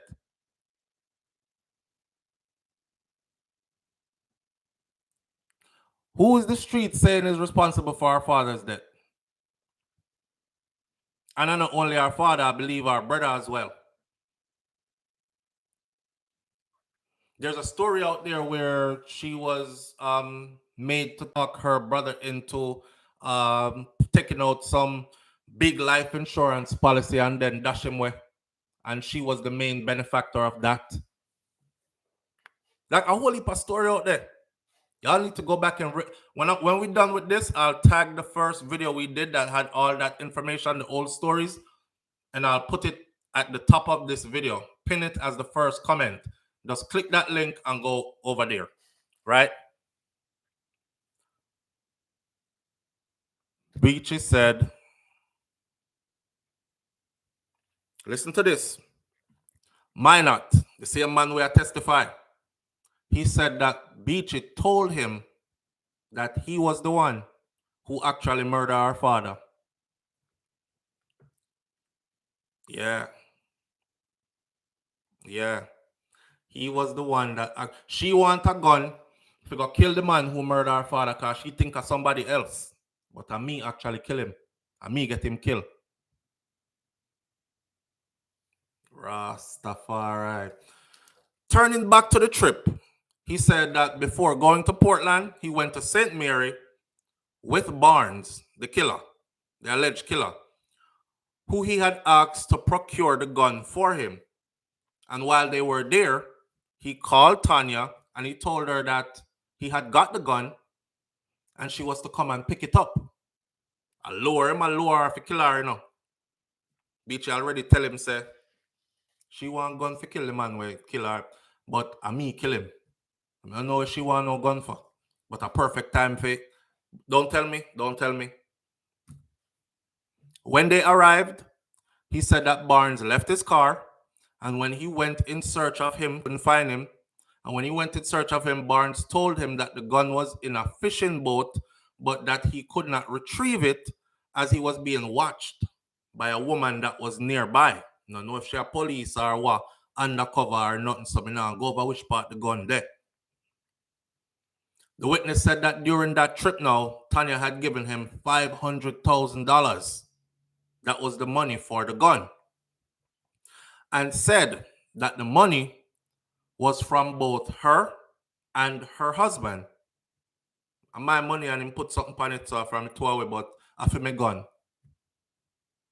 However, you see that things are going behind our back she not even know about, because fear this a man don't tell the man already say him no one you have no gun. And don't tell the man already say you are look for the man where you think for kill cause but I me kill him. So yeah, I don't want her to have no gun. I wonder if she knew that it was him that killed. Boy, you're paro in this. I wonder if she knew that it was him that actually killed her father. And she wanted the gun for us kill him. And him kind of did paro to and figure out, say, boy, she find out, say, I'm kill her daddy, me think she gonna kill me first. So me want to get rid of her first. Maybe this is not really about the 31 million he said was missing from his account. Maybe this is about killing her first before she kill me. Maybe this is not even about the policeman in the picture with it in his house. We don't know. But there's a lot in this story to take in. Yes, Missy Bram Bram, what a web. Wayne Core says he killed her father because the man was telling him to leave his 13-year-old daughter alone. She was grossly underage. And he was going for her. Remember when the first witness said him buy the phone? And him say, your man is a little friend when I have a phone, you know? Gear the phone for me after he got phone. And how he would mash up our phone on a regular basis and buy our next one. I saw. I told him that the money to buy the gun is not to buy any gun. It is to kill Miss Mac and take the money. That's how you're gonna get your first payment. The 500. So she delivered the money to kill herself, to get herself killed. She delivered the first payment of the 3 million, which is 500,000, to get herself killed, and didn't know that she was delivering it to the killers. So you gotta show up and get the money, and the man them said, boom, the money come in, we get paid, and you're right here.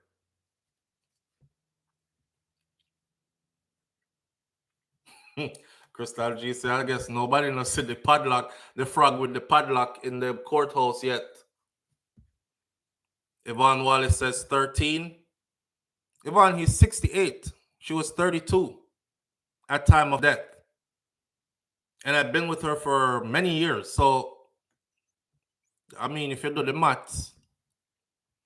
But you know, it's the same thing with Andre McDonald and Andreen, though. Andre had known Andreen from around but she was young. She was young. And him say him never messed with her yet because she was too young. But she was already messing with a grown man who he knew also, who was the local coke man, drug dealer. Anyhow, I told him that the money to buy the gun is not actually to buy the gun. It is to kill Miss Mac and take it. I told him that Miss Mac forget stab up and her neck forget cut off and no gun not supposed to use. And according to Minot, McDonald, which is Beachy, later called to inquire what he was doing, and was told that he was carrying out a little matter. So Beachy called him, because she gonna go pick up gun, right? So him call him and say, yeah man, what go on, what you do? Him say, boy, me a handle a little matter right now.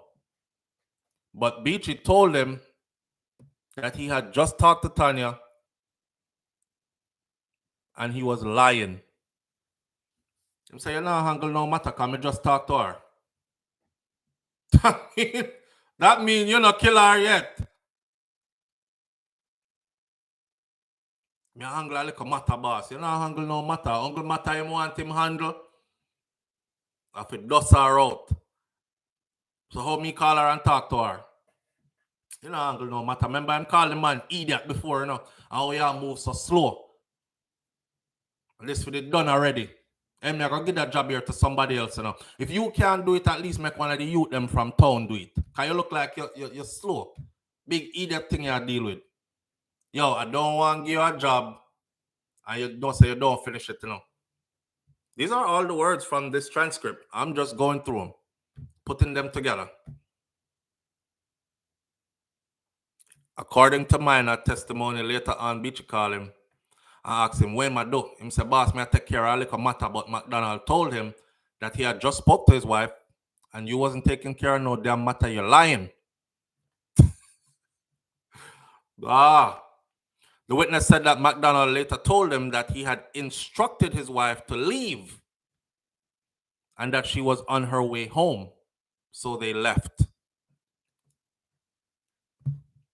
So him a control the situation all the way. If you don't kill her by then, if me call her and talk to her and she's still alive, I tell her to come on home. Come, we have something here, Sophia, to come back. And she came back. That's why he called him and said, what you do? As if to say, but you can't say it over the phone. You kill her yet? You can't say that over the phone, right? Because, you know, phone records, you know that go already. I hungry like a businessman. No, you not. I just talked to her. She all right. Me tell her to come home, so she'll leave. And him said that was the second attempt. Them make up their mind already. So when she deliver the money for the gun, them are gonna kill her. That's all. Couldn't do it because a woman out there was watching, and my boy I couldn't go for the gun, which was in the boat. But he didn't want no gun used. And he didn't want to give her no gun. This is the last minute of it where he instructs him and says, listen, the 500K is not for the gun. She not forget no gun. At the first down payment at the 3 mil, I dash for dash her now. Yo, if somebody don't take this and make it into a movie, this would be a salacious kind of movie. That movie here deserves to be up on Netflix, my friend. This movie deserves to be on Netflix. So that's the total testimony right there of Mr. Bubbler. And he's trying his best, of course. The only part that switched in Bubbler's story is this. Remember when the first testimony where I said that he said him didn't know it, me couldn't do it because me didn't know her too good. Now in this one, it says when Beachy pull out the picture and show him, it's the first time I had ever seen that woman. You see? So which was it? You know her really good and you couldn't do it, so you subcontracted somebody else, or you didn't really know her at all? Which one was it? You see? They're leaving all these loopholes, I'm telling you, that his attorneys can have a field day with. They can have a field day with this. His attorneys can say, listen, what? Your first testimony, you broke down crying. You said you couldn't do it because, and the only reason, the man specifically said the only reason she drive, because she did not drive the car. And the killer sit down in the back seat behind her. And him sit down in the passenger seat. And he described to the judge that the killer in the back seat reach around the headrest. You know, when you're in a car and you lay back your head on the headrest, reach around the headrest, grab her around the neck, pinned her to the headrest, and stab up her chest, and him sit there and watch it. And then him cut her throat. So, your ball in a court already said you couldn't do it. And the only reason she ended up dead that night there is because of how much she trusted you. Because you tell her, said, drive, go up there, so. And she looked for a second like, what we are go up there, so fucker? Everybody knows that up there so dark. But it's because it's me why she drive, go up there. That was your first testimony. So how come your second testimony now is when him pull out the picture and say him want that woman are dead? That was the first time I had ever seen her. It not make no sense. It's not making no sense. You see what I'm saying? But that's the change in the story from the first time him testified to the second. And now remember, He's the second witness. The first witness already got caught up because he gave them a whole different story until he got charged. And when he himself got charged with accessory after, is when they gave him a deal and said, well, in exchange for your freedom, we're going to need a testimony. And Fiem's story then changed to a story they can use to convict Beachy. You see it? First witness caught lying. I don't care what you want to call it.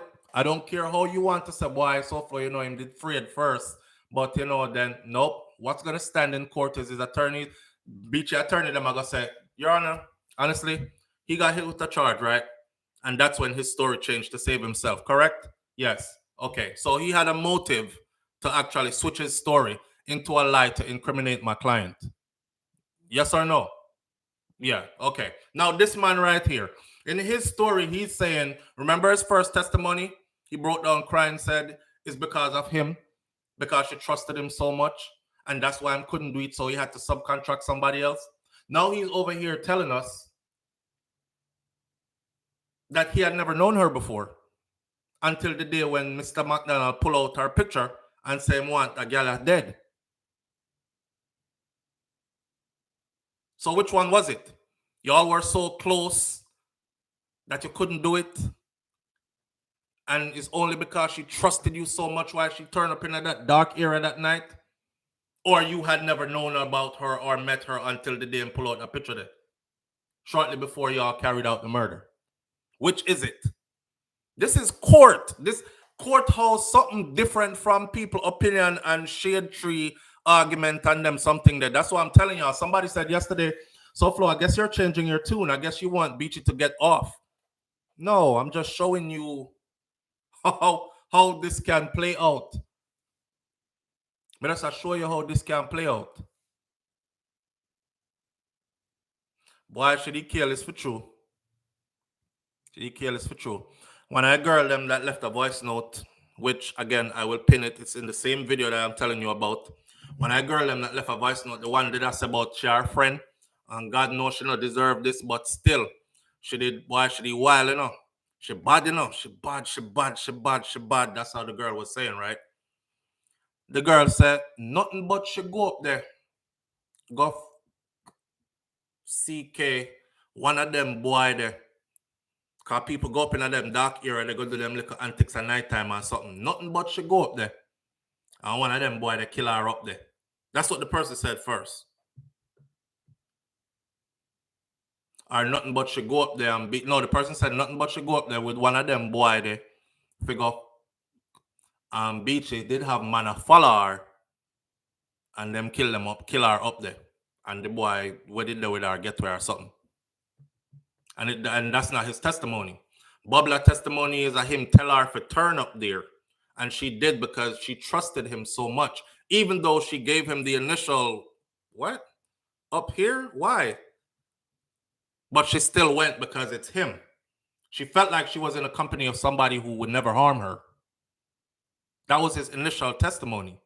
So how that go from that to me never really know her still till Mr. Beach, our husband, pull out the picture. Never seen this woman before is the exact words. The story I got full up of holes, Yvonne. And then now that story there, if in doubt, you have to fling it out. Y'all see Mistral coming? Could be. Could be. But again, the crowd would ask, how can you imprison him, the guy who is testifying? How can you imprison him for his testimony if it's not credible? And then use the not credible information to free Beachy Stout. It's not going to work. Unless Beachy lawyers could point out that these men or this man conspired or did this himself. And this don't have nothing to do with Beachy. Somebody else paid him. And they were really after my client, but them catch her instead. Them can spin this any which way they want to spin it now. But wow, brother man said, him say him kill our father. So you your wife, father. You kill a woman father and married the daughter. You're cold. If I true that you cold, you're colder than Alaska in a winter time, Papa. Kill the father, marry the daughter. Wow. Wow. Live on the air with SouFLo. You have to turn down that device there. All right, hold on. All right. Kill the father and marry the daughter. Are you still getting feedback? No, you're good. All right. How you doing? I'm doing well. All right. How are you and the family? Doing all right, can't complain. Good. Mr. Minot saying he connected with Tanya. Mm-hmm. I think that connection happened when Beachy introduced him to Tanya to get the gun, and then probably emotionally vibe with her. That quick? Because she want the gun to kill the man who killed her father. No, but he didn't know that. The person who told him that she want the gun to kill her father was Beachy. She didn't tell him that she want the gun to kill her father. She didn't tell him that. Wasn't she present? No. She wasn't. Oh. This is him conspiring behind the killer's back, the alleged killer's back. He was telling, all right, let me walk you through this. He was telling them this would be a good opportunity to take her out, right? So she want a gun. She want the gun to kill the man who kill her father, but here one. Me no want her to have no gun. And the man who kill her father is me. So she gonna deliver your $500,000, and when she give you the money, that will be the first part of the payment of your $3 million. You carry it out that day, and then gonna come get the rest of the money. But a bunch of things happened that day. There was a woman there that wasn't supposed to be there. The gun did out on a boat somewhere. And this is when he said he instructed the other guy, because the other guy didn't know. The one who he said actually did the killing, he didn't know that he was supposed to do it that day. He thought he's bringing in the gun that he was asked to bring in, and they were going to get paid for it. But in truth, what it was is she's delivering the money to get herself killed. This is the down payment. So he didn't know, he and her didn't have any of that conversation about her dad or why she even needed the gun. This is Beachy telling him that's what she needs it for.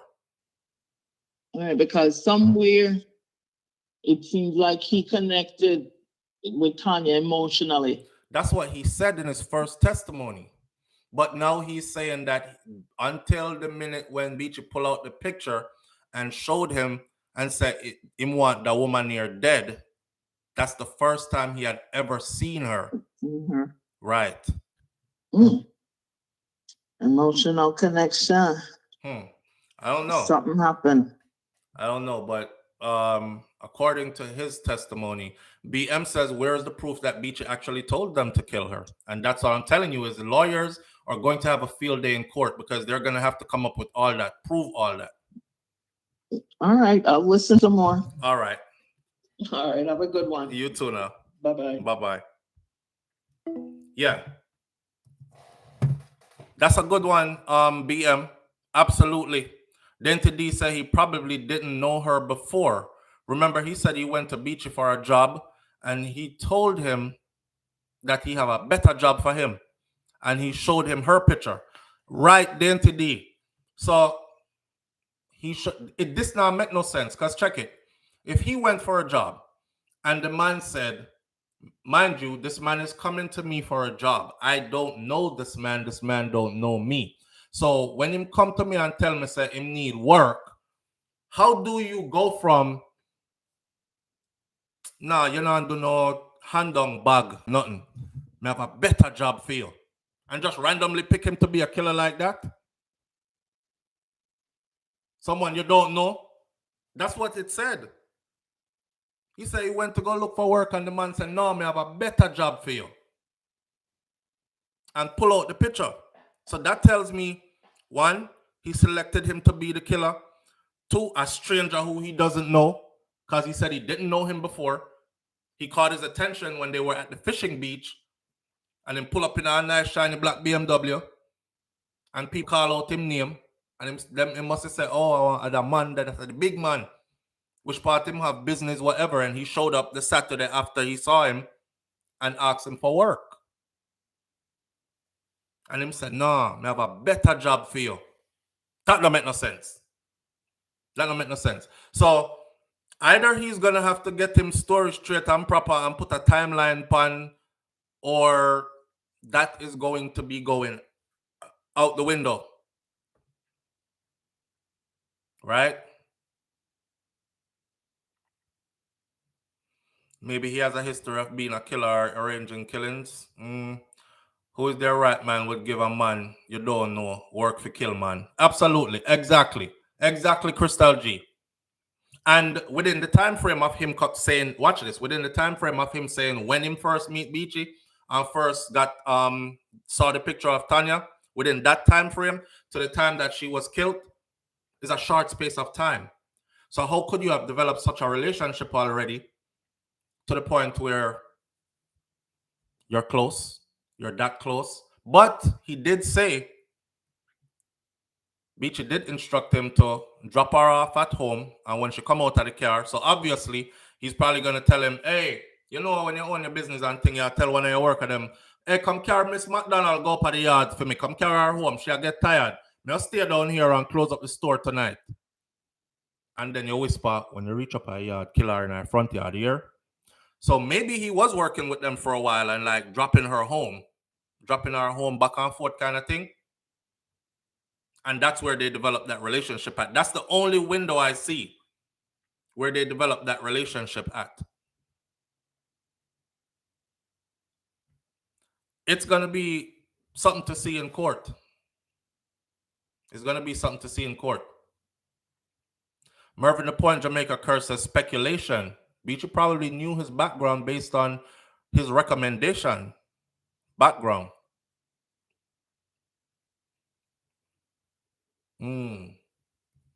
Live Through Erica TV says, that's what I've been saying from earlier. It doesn't make sense. It don't. And because it doesn't make sense now, you see his first testimony made complete sense. I've been around for a minute. I know her. Me and her develop a kind of relationship. Me know her good. She know me good. She trusts me too much. His exact words in court was, she trusts me too much. And him start ball and him say, because she trusts me so much, matter of fact, that's why she got up there, so. Because me tell her, turn the car and go up here, so. And she give me that look. I remember the look what she gave me. But it's because it's me. The look was like, up here, so? What will I go up here, so for? But she thought she was in the company of somebody that would never hurt her. Vicky said, if it don't make sense, it's not true. Well, in court, they're going to have to prove that. May I tell you, them can spin this anywhere. Y'all don't be surprised. Y'all do not be surprised. Do not be surprised. It can come out anywhere. Vicky still has a free Beachy, you know. You're Vicky serious? At this point, I'm not saying lock him up. I'm not saying free him. I'm watching like an outsider. And I'm sussing out all the information that's given. You know, when you put in the sieve and you sieve it through, that's all I'm doing. And I want to see where this is going. Because it certainly looks like them better come with more stronger something than this. Them need somebody concrete whose story never changes. But not only that. Remember, Justice Sykes went recently in the Klansman Wandan gang trial. 33 people was on that indictment. Of the 33, 17 of them got found guilty. Right? The rest gone, walk. Everybody was cussing Chief Justice Sykes, the judge. The judge said, it's 2023 or it's 2022. These are modern times.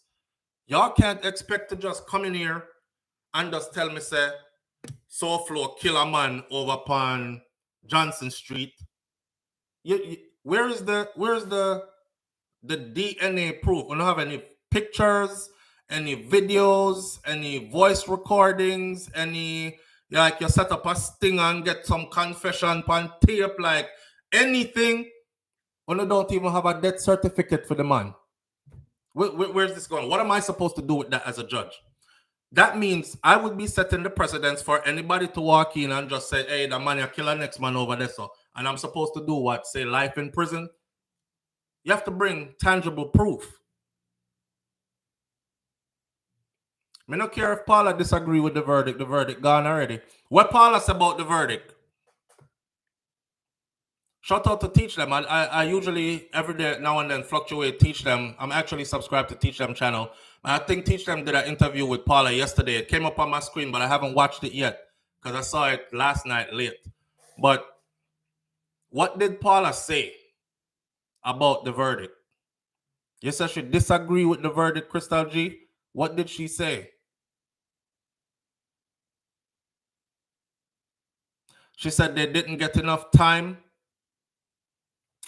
Yeah, well, she disagreed with the sentencing. The verdict's guilty. I mean, I think she disagreed with the verdict. She wanted them to be guilty because she's of the prosecution department, right? When you said she disagreed with the verdict just now, I was like, what? Is she saying they were supposed to walk? Because the verdict is actually innocent or guilty, right? The sentencing is something different. That's where the time comes in. So she would say, I don't agree with the sentencing. They should have gotten more time. I know the sentencing we are talking about, because in order to get the sentencing, we have to pass guilty or innocent first. The verdict. Watch the case here.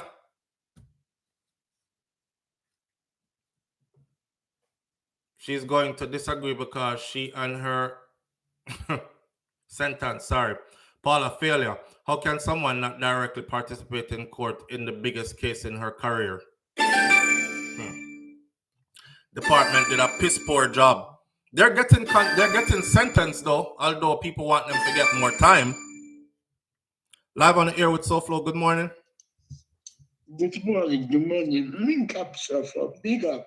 Manners and respect, family. How you doing? Good. All right. What you got for us this morning?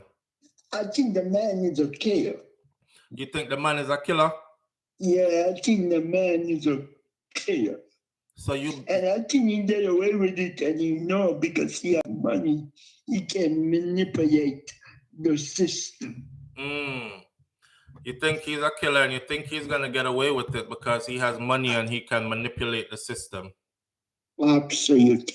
A lot of people are saying that. You're not the only one. And then I also think that a man and a woman, listen, if you take in a relationship,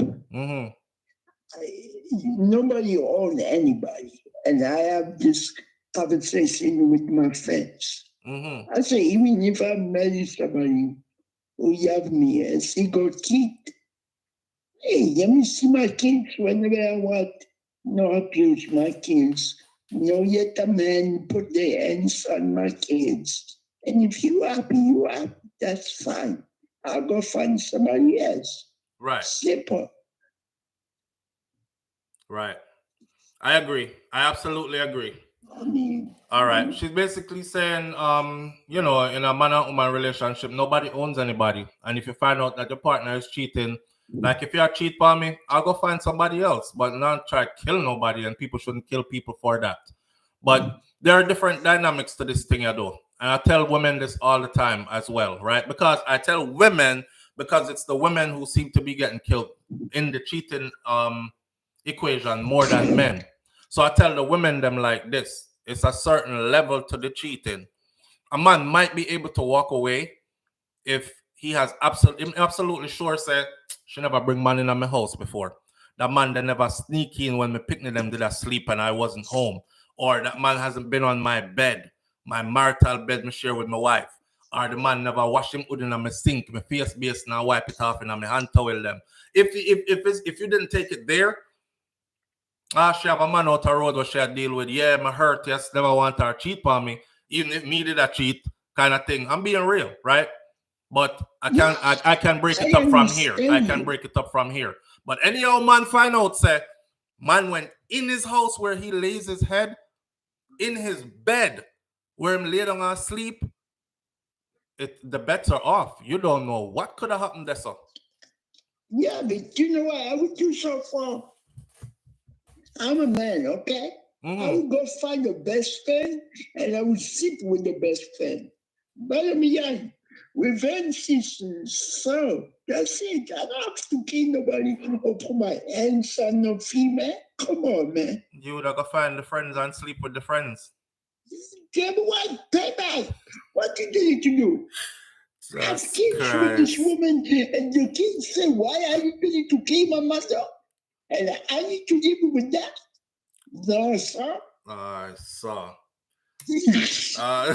All right, caller. We're not encouraging them bad behavior there this morning, but okay, is that how you would handle it? Wait, caller said bun for bun. Nobody has to die. Bun for bun. You fling dry bun, you fling blood bun dryer. You got choke from bun. Oh, we have to take serious thing, make joke. I appreciate you, caller. Well, one more thing. Yes. One more thing. Hey. About the story you say about the product kissing and the daughter, and the baby was missing. Yeah. His wife killed both of the baby and the girlfriend. I mean, the baby mama. But do you think she did it herself or she had somebody do it? No, she had somebody to do it. Yeah, but she's the one that orchestrated it, you think? Absolutely. Woman is evil, man. Woman is how nice and beautiful woman is. There is some evil woman too. It's 50-50. Boy. Well, we'll wait to see what comes out of that. We have enough information to know who it is, but we want to know why the murder charge. So they'll give us the details and you stay close by as we'll go over them. All right? Yeah, so far I'm still waiting for my phone call. Oh, gosh. From you. I'll tell you what. I'm going to end this live probably about another 30 minutes or so. So give me till then, and then you just call me. Okay, you pick it up 30 minutes? Yes. Okay, and I can tell you my story and we can do whatever we need to do. I would have you okay, so let's do it like this. Your story. I was telling you before that if you want to tell your story, call in just like you're calling in now. Because here's the thing. If you tell me your story, I won't remember your story to tell to the audience back. Not unless I am recording you. So if you're right, so the best thing is to have you tell your story to the audience on a live. No, I will do it on the live. I just need to talk to you first. You just need to talk to me first. Yes. All right. All right. Okay, call you 30 minutes. Okay. Okay. All right. I'll talk to you then. All righty. Bye. Bye-bye. Yeah. People be like, call me. Listen, I'll be honest with you. If somebody don't say call me and I'm money upon the call, me not call people. I have so much going on. I don't have time to be calling back. You know how much people hit me up, call me. I'll be sitting in my house all day calling people. That would just become my 9 to 5, just to call people every day. I have conversation. And then a lot of you, when you call and I do answer the phone, you're like, SouFlo, I know you're a busy man still, but let me just tell you something real quick. I'm saying, all right, me have a 5 minutes. Go on. 25 minutes later, I'm walking past Shakira in the house like this. 35, 40 minutes later, I'm like, my kids running around, Dad. I'm like, I'm coming. Give me a second. I feel like go in our closet and hold on the phone. So that made me not want to go into the whole call me and we have a conversation kind of thing. If you have a story to tell and you say you want it to be told to the audience, talk to the audience. I'm giving you the floor. Right? To talk to the audience. Then we take it from there. But they want talk in private and and then half of the time it's just like this. Boy, SouFlo, me watch somebody show them what you're doing on. Boy, some of them funny. Like the one the way you do the other morning, the one where they have me a roll. Me say I was laughing. They say, let me see, like, come on, man. Come on. And that's why I don't call. Right? Denty D says, SouFlo, please translate, please. The person said a couple of things. Them said them believe that person is a he. I keep saying she because the person sounds like, but that person is a he. That's a man. The person said them feel like say, what's his name is guilty. Beachy is guilty, but he has money and power and he's gonna finesse his way out of this one. The person also said in a relationship, you don't need to cheat. You don't need to kill anybody because nobody owns anybody. If you're getting cheated on, personally, he would go find some of the person's friends, best friend, whatever, and sleep with them. Cause bun hot. And when everybody feel it, then you know the feeling becomes mutual. That kind of thing. So I'm gonna say, yo, we're not pushing that kind of message this morning. But if that you would do, then you do that. Then the person went on to say something else about their own story and all this other stuff. So anyhow, anyone here now knows how to do graphic design or artwork? Vicky is looking for somebody here that knows how to do graphic design and artwork. Link up. She probably has work for you. All right, one more we have to talk about. We're going to end with the Slickiana update, but we want to talk about this before we go to. Health officials shut down Hero Circle crab stall. We can come off of the whole the one there. Health officials shut down Hero Circle crab stall. Right? All right. Check it.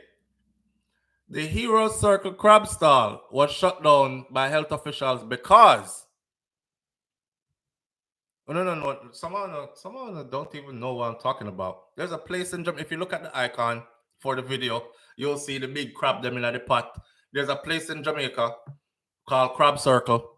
And out of Crab Circle, you have the whole heap of stall. The matter of fact, Bounty Killer a Bounty Killer just stop out the day and get theme food and these things. Food Boss, big up to Food Boss. Food Boss been out there, carries everybody who comes to Jamaica to collaborate with him, like Mark. Mark has the food guy, Mark with the spicy food. I forgot what his last name is, but he has millions of subscribers on YouTube. He travels the world doing food, tasting, reviewing food in different regions of the world and stuff. He came to Jamaica, hook up with Food Boss. Food Boss carry him, got there. Enough people got there, right? All right. When I saw this video on social media the other day, I see it on Instagram. And I looked on the video, but it did kind of like grainy, shaky. Mark Waynes, thank you, great goodies. Mark Waynes. When I looked at that video, I thought, me think I need one woman to get a backers in public. So I said, man, this all low vibrational ass kind of content, I'm slide it. Lo and behold, the same video pop up because Shakira covered it yesterday on her channel in more detail. When you can go watch fair video because she covered the details with other video clips of other things on Shakira's sphere. Me, I got to talk about my feelings. The details of it, me I talk about my feelings. I thought it was a woman getting a backers, but me couldn't see the man where I gear the backers. And I was like, man, you know, me come to find out, say, I don't know if the woman was pissing right there, so by the crab, the food them, and then get up on a wipe. But the way how she da wipe, right, it looked like, say, because the video was fuzzy when I saw it, so it looked like she that does. And me, I said, damn, they might do it right. That's so in front of everybody. Come to find out, health department shut the thing down. And I want the people them to understand this. See, my people are more reactive than proactive. The whole I know I promote Crab Circle from when, right? When I go over there, when I get enough food, yes, I can't wait to get back to Jamaica to go Crab Circle, beer crab. Even Shakira, because she loves seafood. At Westmoreland she come from. Me I tell her I'm afraid of some seafood. Clarence and me come from up in the hills. Me eat ground food. Anyhow, that was on her list, her bucket list to go there. So what we would have end up there one way or another, sooner or later. Thank God this happened, because I won't be going there for sure now. The woman was pissing and wiping her body, and then there's another video out of somebody taking a shit close by and wiping them body. So they crab them shit up. And her brother said, Our brother say, yeah, cause them out there long time I serve crab full of shit. So somebody need to shut it down and regulate that place for everybody start get sick. Now may I ask my Jamaican people this, especially the ones who frequent the area. Simple question, because everybody wants to be reactive now, because video gone viral. Oh my God, whoa, them to shut it down. May I ask you this? You see a bathroom out there? Do you see a sanitary bathroom out there? No. You're a human, right? At some point during the day, you need to do a number one or a number two. You need to poo-poo or you need to shiwi or wee-wee. Remember the word shiwi? Old school Jamaican shiwi. You shiwi in the chimney. You need to, at some point during the day, you need to poo-poo or pee-pee. Them people that out there whole day, which part of the think they go poo and pee? There's no bathroom there. What y'all thought? They took a cab home or they drove home and did a shower and they used the bathroom properly and then they came back? No, they must shit and piss right there. So which part did that by the crap them long time? I told y'all this before. There's something about Jamaica, right? And you know, Jamaican people, we're very funny with our food, right? That's for facts. However, I've seen the standards drop. And I hate to say it, but I've seen the standards drop. I saw a video yesterday of this man in India where one man I use him toenail, long toenail to split the dumpling them, the dough to split it into small pieces so I can make a dumpling with it, fry it, drop it. But he might use him toe. And the next man was washing the dishes that they feed people on in the water, in the big pothole that's in the street were full up with water. And I thought to myself, Jamaica is there. They're there.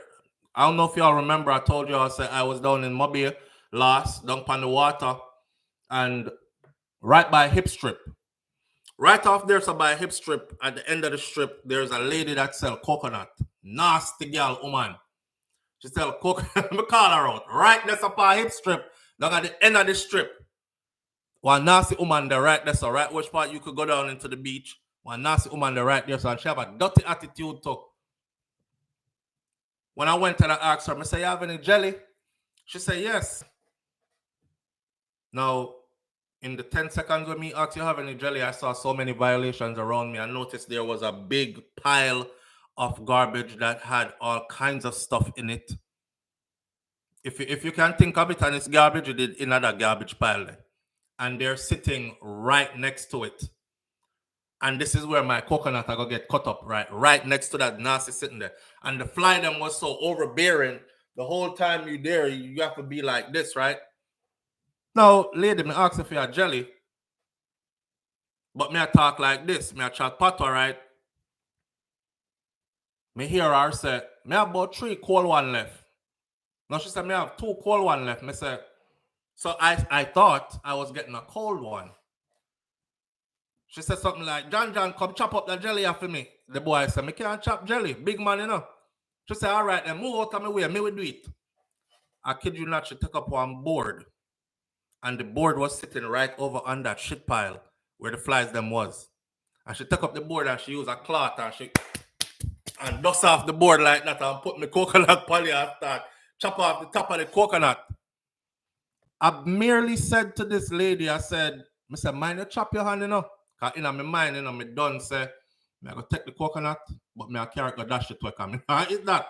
But since me ask feet already and she do it, me now I'm going to say, oh, I don't want that and walk away like I'm a foreigner, right? So, me just make a suggestion. I said, mind you chop your hand, you know? The woman I chop the jelly, you know? She stop. As me said, mind you chop your hand, you know? She stop. She looked at me, she said, sir, why me if you chop my hand now? Cause you turn up here? Eh? You know how long me I do this? Me probably I chop jelly out of from before you born or from your little picnic. What make you think me I go chop my hand? No call that down for me, man. No call that down for me. And she was dead serious. It wasn't no joke. You know, somebody would have been like, Lord God, nobody call that down for me, man. Me not chop my hand, man. Me good. She looked me dead in my face like she didn't want to fight.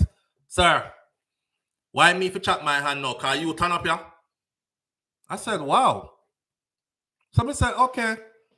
I don't know if this lady knows me I spend the money. A group of people came by right when she's chopping my jelly. And hear them. You could hear them talking. They're Americans, right? They're black and white, a group mix. And she's like, and them I talk with each other. And somebody was like, can I get one of those coconuts? You have any cold ones? And she was like, yes, me have 2 cold ones left. You want them? So me I said, a hot jelly me I get? Because she said she had 2 earlier, and I thought I was getting 1. I said, a hot jelly me I get? She said, yes, sir. And no hot jelly you asked for. I said, no, I wanted a cold one, and I heard you say you had 2 cold ones left. I thought I was getting cold jelly. She said, well, if you did say cold, you would have get the cold one. But the hot one you get. Them people here, them are going to get the 2 cold ones I have left. You want it? I said, what the fuck? I said, you know what? I said, just like this. I said, you know what? You know what? How much is it? I give her the money. I go up pouch patch, I carry them, take me dash it away. And then I was going off. But the pile of shit that she was serving these jelly coconuts at. So we've gotten to that place. This video right here that they showed, the video clip that's gone viral out of the crab place. The people them that send that video viral, they dumb. Because they sent the video viral thinking they were mashing up that woman business. The whole place gets shut down. Because the health minister probably looked and said, Rotted Karen, you know, say out there the whole of them are shit and piss though. I know she alone, you know. Because which part the rest of them go bathroom during the day? Ask yourself. You know, so we have to go close down this place, yeah? The whole of them do it. Imagine me and you doing the same crime, but you video me and send me gone to the world now, and you're like, when you come out here, don't go over the SouFLoTV shock. The whole of way we name up front, cause watch him. Him shit beside him shock and him no wash him hand, cause running water out there. Don't go over film business, cause you get shitty crab. Well, the health minister saw it, and they put 1 and 1 together, and them shut down the whole thing. Now, they're talking about now to come up with new regulations for street food in Jamaica. So right away, everybody is affected across the board. And now me think about it, then make me not even want to go to my favorite places anymore. Because I'm the kind of person like this. When I'm in Jamaica, if me see the drum smoking, me go to Jamaica with my belly flat and come back with my belly look like me breathe. A man can't breathe. Me nyam. I eat. Every time I see a drum and it's smoking, I say, yes, that meat, that fresh. Then I get it done right now. I want it straight off the grill, straight off the fire. But now I'm thinking, which part them people that shit all day? Because after the time they be pushing the cart, no bathroom not about. Are they keeping sanitary? Are they? So Adria tell me about me walk with my belly. You wicked, you wicked. Maybe it's because I romanticize Jamaica so much, yeah, man. Because if I'm in the US, may I tell you, I see the hot dog vendors and all these people. You can't kill me to buy from any of these people. But when I go to Jamaica, for some reason, I'm like, Jamaicans are clean. Because how my mommy and my grandmother, them and we cook food and we season everything nice and make it marinate and we wash off. If we wash off with either vinegar or with lime or something. I'm thinking everybody is like that, but they're not. So the place needs to be regulated for real, because people are going to get sick. Now, in all fairness, I've never eaten anything out of road and get sick.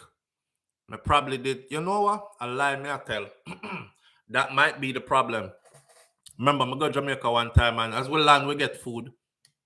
And shortly after, my lymph nodes swelled up. My voice was gone. Yeah. And it happened. So now me I think about it. This is the ritual. The ritual is, as we land in Jamaica, we get KFC. But we've been doing it for so often, right? That me decide, say, okay, this time we're not going to get KFC. We are going to jerk drum. So we're going to find a jerk drum. Anyway, the first one we find. And I ate it. and I was sick like within an hour, 2 hours after. I'm like, what go on? My nose stuff up, my lymph nodes swell up, I can feel them right there. So like two little bubbles. I'm like, damn. And it just get worse the whole time I'm there, right? So yeah, we need regulation. And I never thought about that. I just started attributing it to the air. And I was like, yo, I have sinus problems in the US. And when I go to Jamaica, usually my sinus like clear up like right away. But them couple of times that when me hit out a road, my sinuses, my throat, everything swell up, I hurt. And I attributed it to the air. I said, this is funny, because usually I come to Jamaica, me and the air good. Breathe better here. Don't even need no sinus meds. So now that I think about it, yeah. The food full of bacteria, Audrey. The food full of bacteria. And a true Wayne core. Wayne says that's why KFC in Jamaica is always full. And it's true. It's true. Me stop eat hot dog, ice cream, shish kebab from vendors in a New York City a long time. Boy, Vicky, all the years me did live in New York, me never eat from them. Because nobody will sell food on the streets in America, me never eat from. Because I'm afraid. But I go to Jamaica, and even when me see the garbage pile, you know, next to the even when me see the garbage pile next to the food, and that's the next thing about Jamaica, we need to clean up better. Because we will literally sell food on a pile of garbage. We need to clean up better, man. You go most places in Jamaica and I say, anywhere the city, the town is populated, just look around, you're good. Garbage everywhere. Because Jamaicans don't care. Them eat a patty, them crush up the bag and just dash it so. A bag juice, them just throw the bag so. You have goat and dog that run up and down all over the street. Them just do to any which part them please. Yeah.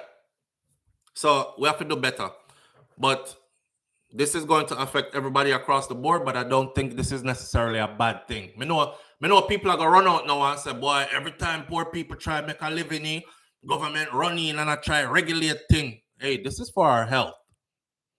And being one of the people who actually really do support, because one time me go buy a jerk, me I try clean off the whole grill because I don't know when I'm coming back this way. So being one of the people that actually do support and could get sick, hey, Mr. Health Minister, Dr. Christopher Tufton, we're not doing the thing. Clean it up and make sure it's regulated. There should be health officials pulling up on all the people who sell food randomly. That should be your job. You just drive around Jamaica and just pick random people who are doing food service and just pull up on them. Pull out your tester. How long this chicken been sitting here? Push it in there. My mom restaurant had to go through that in Florida here. They just pop up. They're not telling us that them come. And they're in your kitchen and you have to give them access or you lose your food license, right? And then push the thing in their meat and them say, how long has this been sitting here? Okay, well, this right here, the temperature is not right. This is where bacteria builds up. You're going to have to get rid of all these because we tested several pieces and blah, blah, blah. You have to dash out stuff. Them need that. You can't just say Christopher Tufton is security of minister of health and whatever. And where's his arms? He needs arms and legs. He needs feet out in the community, which part food are served. How people will get sick. People are going to get sick. Yes, Audrey, and give you a score too.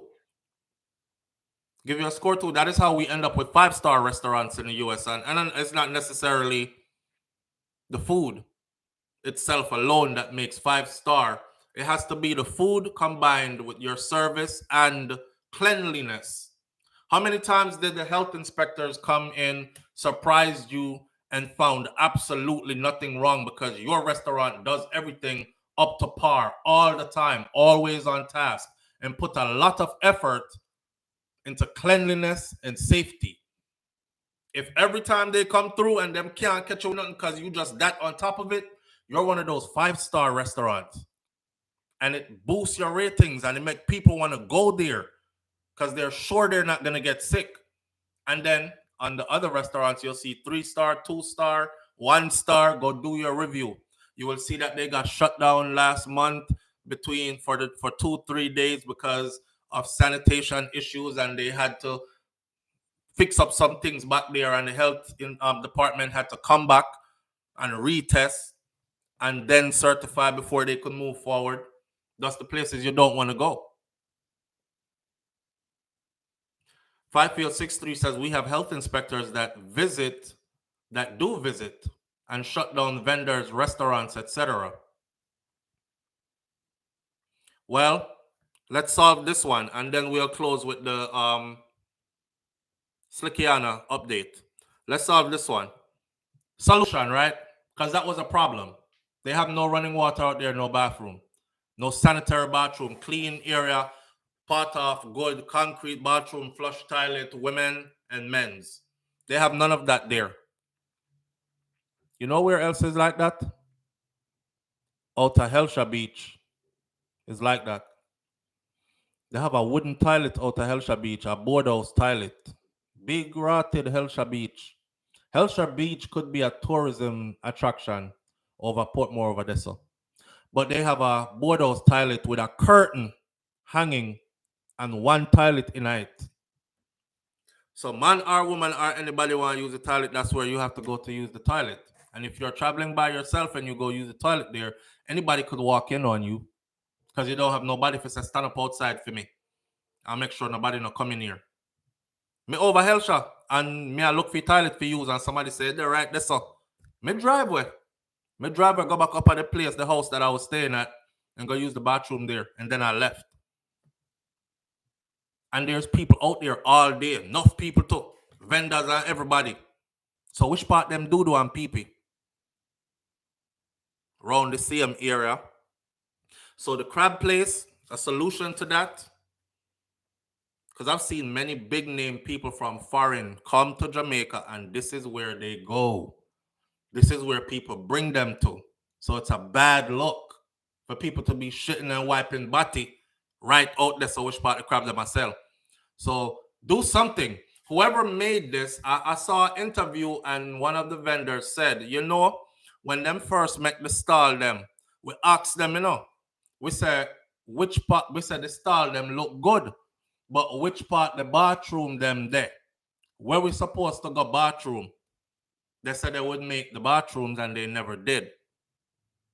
So, Minister Christopher Tufton, please make sure that a bathroom is out there for the people. If I'm pulling up out there to buy crabs and I'm going to go, like, you know, I want to use the bathroom, there should be a bathroom right there. The people are out there. That's their job. 8 hours, 9, 10, 12 hours a day. Them out there, 15 hours a day. People out there. They have to use the bathroom at some point. So go and build some bathrooms. Y'all doing all this infrastructure, that. You know, you're the people them say them can't name asphalt. Be a road do not make. And build all-inclusive hotels. And the little things like those that make it good for the citizens. The actual people. Go put some proper bathrooms out there and put people on schedule to maintain them as well. Right?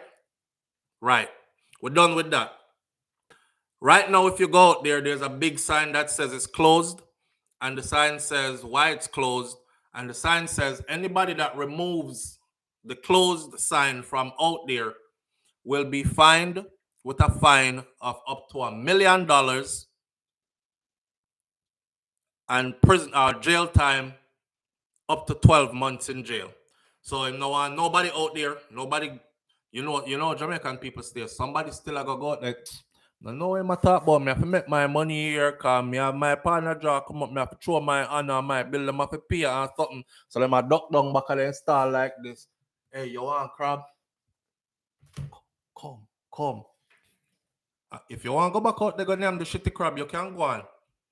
But I'm advising nobody to go out there until that place is fixed up. And he also said that they will implement training for each person that's out there, food training with sanitation training and stuff.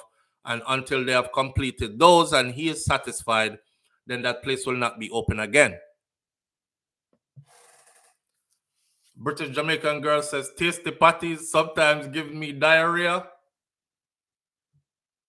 Tasties? Diarrhea? I don't know.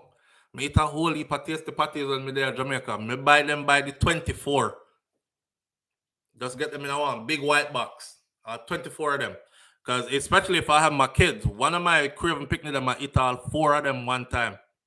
I got boys, 4 and 4 T's, 8, 4 cheese, 12 dozen gone already by 3 of them.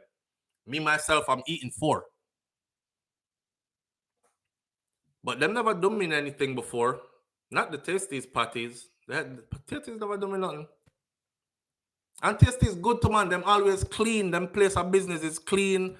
I like how their food is done. Me not say nothing bad about them. Maybe it's the difference in meat for you. Wayne Corey say, you see this open up a lot of people complain. Mervyn the Point, Jamaica says bathroom and running water to wash hands and utensils. Yeah, and some sanitizing area where them can sanitize them hand with. Remember the other day when time there's something that were you have to lock inside. After that finish, you see how much hand gel for sanitized hand was everywhere. Let's take a phone call. Live on the air with SouFLo. Good morning. Yeah, give me a second. All right. Okay, SouFLo morning. Good morning. How you doing? What I was saying, I'm good. All right. What I was saying, right? Mm-hmm. I wonder if Andrew make my ship and bring down 2 portable patty and put somebody there with tissue and them things there, and even time I just go dump it, get arranged for truck to pick it up and just dump it at sea. You said the solution though. Yeah, man. That was too easy. I wonder if I can pitch it to Andrew. I wonder if I call him with the answer. But he not answer. Come. So no, come and reach out all the time and I get ignored. So me know him not answer. No, could I do that, you know? Yeah. And collect, if I go somewhere yet and see people that do that and I collect and somebody with tissue at the door and you pay and them thing there. Yeah. All right, make a call him later. Tell me what happened. Yeah. Stitches. Tell me what happened. All right. Let's finish up with the Slickiana something. Kingston, Jamaica. We're going right into it. Them need to build bathroom over there and put up sanitary means for the people them over there, period. Right? We're moving right along. This is our last topic for the morning. Kingston, Jamaica. Now, despite the arguments of his attorney, Dion Myler Barrett, Rashawn Patterson, who is the man who is accused of murdering Slickiana, Rashawn Patterson was denied bail for the second time. He's gone up for bail. People are saying that his family has money and connections more than anything. So that's why it was hard to get him into custody. He had other charges and other things he was suspicious. They were suspicious of him being involved in. There are a slew of young ladies out there who have came forward to give their testimony. Some of them saying they were sexually assaulted by him. Others saying that, you know, he advanced towards them, but them run on them, did free and all kind of things. Well, he's accused. Patterson went back to court, denied bail again. This is the second time, no bail. When Patterson appeared before the High Court, Justice Judith Pusey in the St. James Circuit Court on Wednesday, she denied the application that accused a previous bail application when a previous bail application March 21st had been denied as well. Marla Barrett, his attorney, noted that during Wednesday's application that Patterson recently obtained a no evidence motion from the Halfway Tree Criminal Court in relation to an unrelated assault case from 2018. So he has multiple cases, remember? Patterson was accused of physically assaulting a woman in that case after flying into a jealous rage. What has changed, my lady, is that one of the grounds that the Crown advanced is that he had matters in Kingston. On May 18th of 2023, no evidence was offered in that matter. and he was discharged on that matter. And it was in the halfway tree criminal court, Myler Barrett told the high court judge. Now, let me drag on the memory a little bit. Remember, I said there was a story, and he was arrested before. And the story on what he was arrested before and charged with, and how he got away with it. Right? I can't say this because it happened, and it was documented. I'll still use allegedly, just to not get myself in a nothing. So allegedly. But you can't go look it up because it's well documented. So there was a man and a woman that were going about their business as a couple. And a group of young men drove up and they beat up the man and threw him in the trunk of the car. And they put the woman in the front of the car with them backseat and drove off. The man managed to get the trunk of the car open, and his hands were bound and his feet were bound, but he jumped out of the moving car and he ended up hitting his head because the car was traveling at such speed. I guess the man said, anywhere them carry me, them gonna kill me, so we might as well try to jump out. And he ended up dying. The woman was brought to a location around which part some bushes there on one place and part. She was stripped and sexually assaulted and left there beaten and left there for dead. Also, her throat was cut, but them never cut her throat properly. She managed to wiggle and somebody see her, ended up, oh my God, naked woman, throat cut, carry her, go to hospital. That woman made a full recovery. That woman went before the lineup and picked out that man and tell police him is the one. How did he get bail on that case? He was released on bail. The woman has never been seen or heard from since. And when it came time for his trial, the case was thrown out because there was nobody there to say anything at the case. Yes, that? Okay. So here he is again in the Slickiana case. The judge, Pusey, denied the bail request after the prosecution raised concerns that Patterson, if he is released on bail, he would likely flee, run away, leave, gone. He has the resources to do so. He would likely flee, and he would likely commit more crimes, as well as the fact that she had previously refused to grant him bail in another case, reinforcing her argument against granting him bail. She said, I refused him bail there. Another judge refused him bail here. So do you think I am going to grant him bail now? The same judge saw him before in another case and refused him bail in that other case. And another judge she knows refused him bail in another case. And she's asking his lawyers, you know, so the man get refused bail everywhere. Y'all not hearing us? He's shown the propensity to continue violence, and he's also shown the propensity to run. So he's a flight risk, and we think he's a danger. So we're not going to give him any bail. Not today, my lady. But on another day, when I renew the bail application, his attorney said. So his attorney is making his intent known that he will be back before the courts to try to get him bail again. But so far, no bail. Meanwhile, the court was informed that the report from the Communication Forensic and Cybercrime Division was ready for disclosure of the defense, but that the post-mortem report and a crime scene or scene of crime statement was still pending. So they're still putting together stuff for the case. So this is Slickiana's case update. They're still putting stuff together for the case. So it hasn't gone forward yet. Judge Pusey ordered Patterson to be remanded until December 19th. December 19th, his lawyer is going to put in another bail hearing, another bail motion, trying to get his client to get bail. Townsend's body was found floating in a sea in Reading, St. James in October of 2021, if y'all remember that. A post-mortem examination determined that she was strangled to death, with the death occurring sometime between 11 p.m. on October 20th and 9 a.m. on the 21st. And according to the police report, Townsend had traveled from Kingston. She's another one of those, just like Medic, right? This is Lakiana. She was a social media influencer, popular, well-known, body look like it did done up, skin well bleach out, look a certain kind of look to them, where them called the dolly look. According to police reports, Townsend had traveled from Kingston to Montego Bay on October 20th, and she was later picked up by Patterson, following which they visited a restaurant in Hanover, and then they went to a guest house in St. James. So when you go all the way from town, if you go all the way to Mobile, that's quite a drive. To go all the way to Mobile to see a man, and then the man take you to a restaurant and you eat.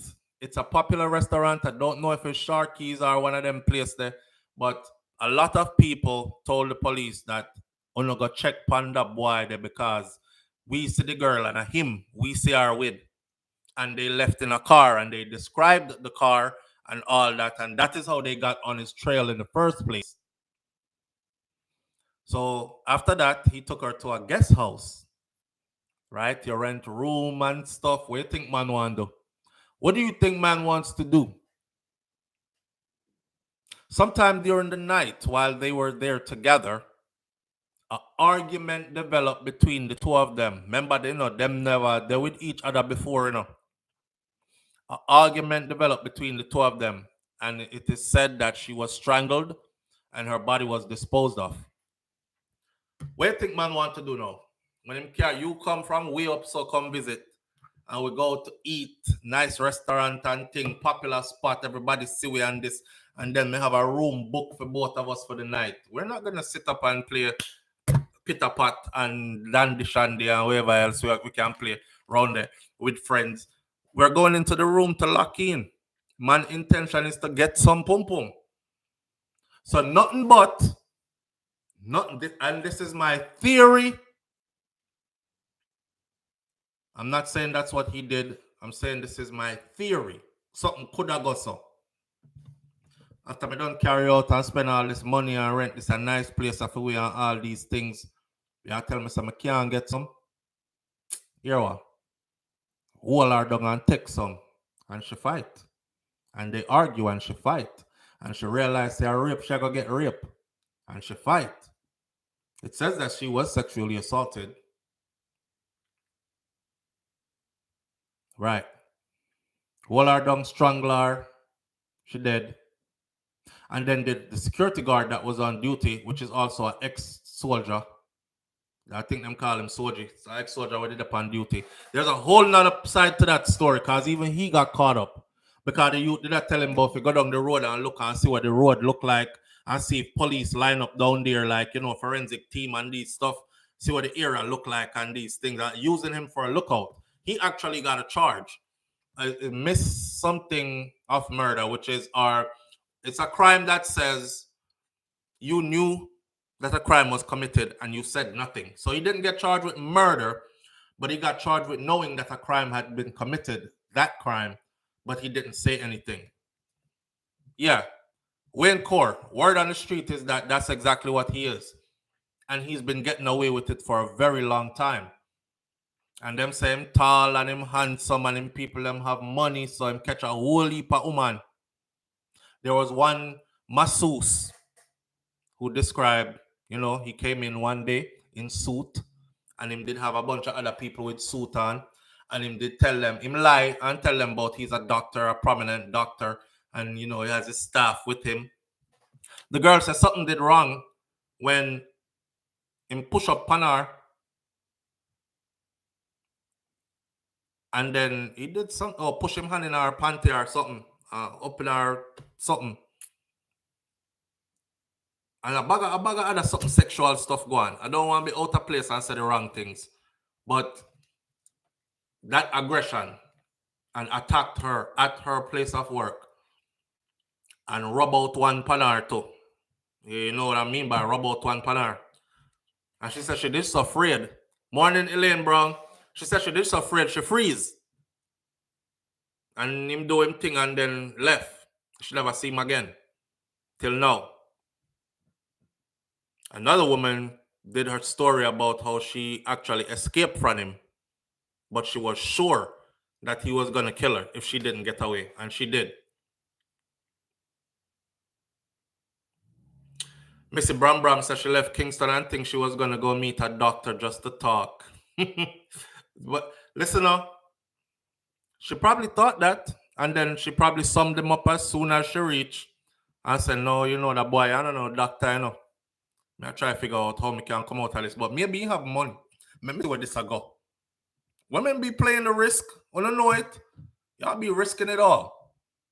Maybe see where this I go. Maybe I'm not a doctor, I can't tell that already. Him lie, but maybe see where this I go.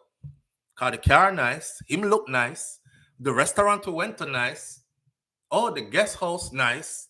He must have like a money man. You want a money man, don't? And it turns out that it was one of those kind of people. This is all allegedly. We don't have nothing upon the man. We'll be watching that just like how we're watching the Beachy Stout trial, just like how we're watching the one about Phillip Paulwell and his daughter's mother, like CVM TV says in their exact word. The police have confirmed that Phillip Paulwell's alleged girlfriend and child's mother is in police custody as investigations into the parliamentarian's missing daughter and her mother continues. And then you can go to Jamaica Observer and read where it says the police says that they will be charged with murder and kidnapping. So we're staying close to all those stories. You stay close to us. We stay close to the story them, and we can discuss them true and true with you. It's way past the hours, 10:50. Good God. We gone over, how long we been on? 4 minutes away from 3 hours. All right. Thank you for vibing. All right. It is a misprint. Missy Bram Bram says, peace. Big up yourself. Manners and respect to each and every one of you. It's the weekend. In a lot of places, the weather is starting to get cold already. Make sure you go outside and soak up the last of whatever sunshine is out there. You're melanated people. You need that vitamin D. And no, ladies, that vitamin D don't mean... You mean the vitamin from the sun, D. Yeah, you can get the other D too. All right? Just surround yourself with good people. Surround yourself with people that love you and care about you, and you're sure so you can feel the love and uplift you and these things. And if you can't do it because you don't have them, it's okay. Be alone. Because sometimes it's better to be alone anyway. All right? Walk good. Remember, think before you do, because karma is very real. I'll catch y'all later. I'm out. Peace.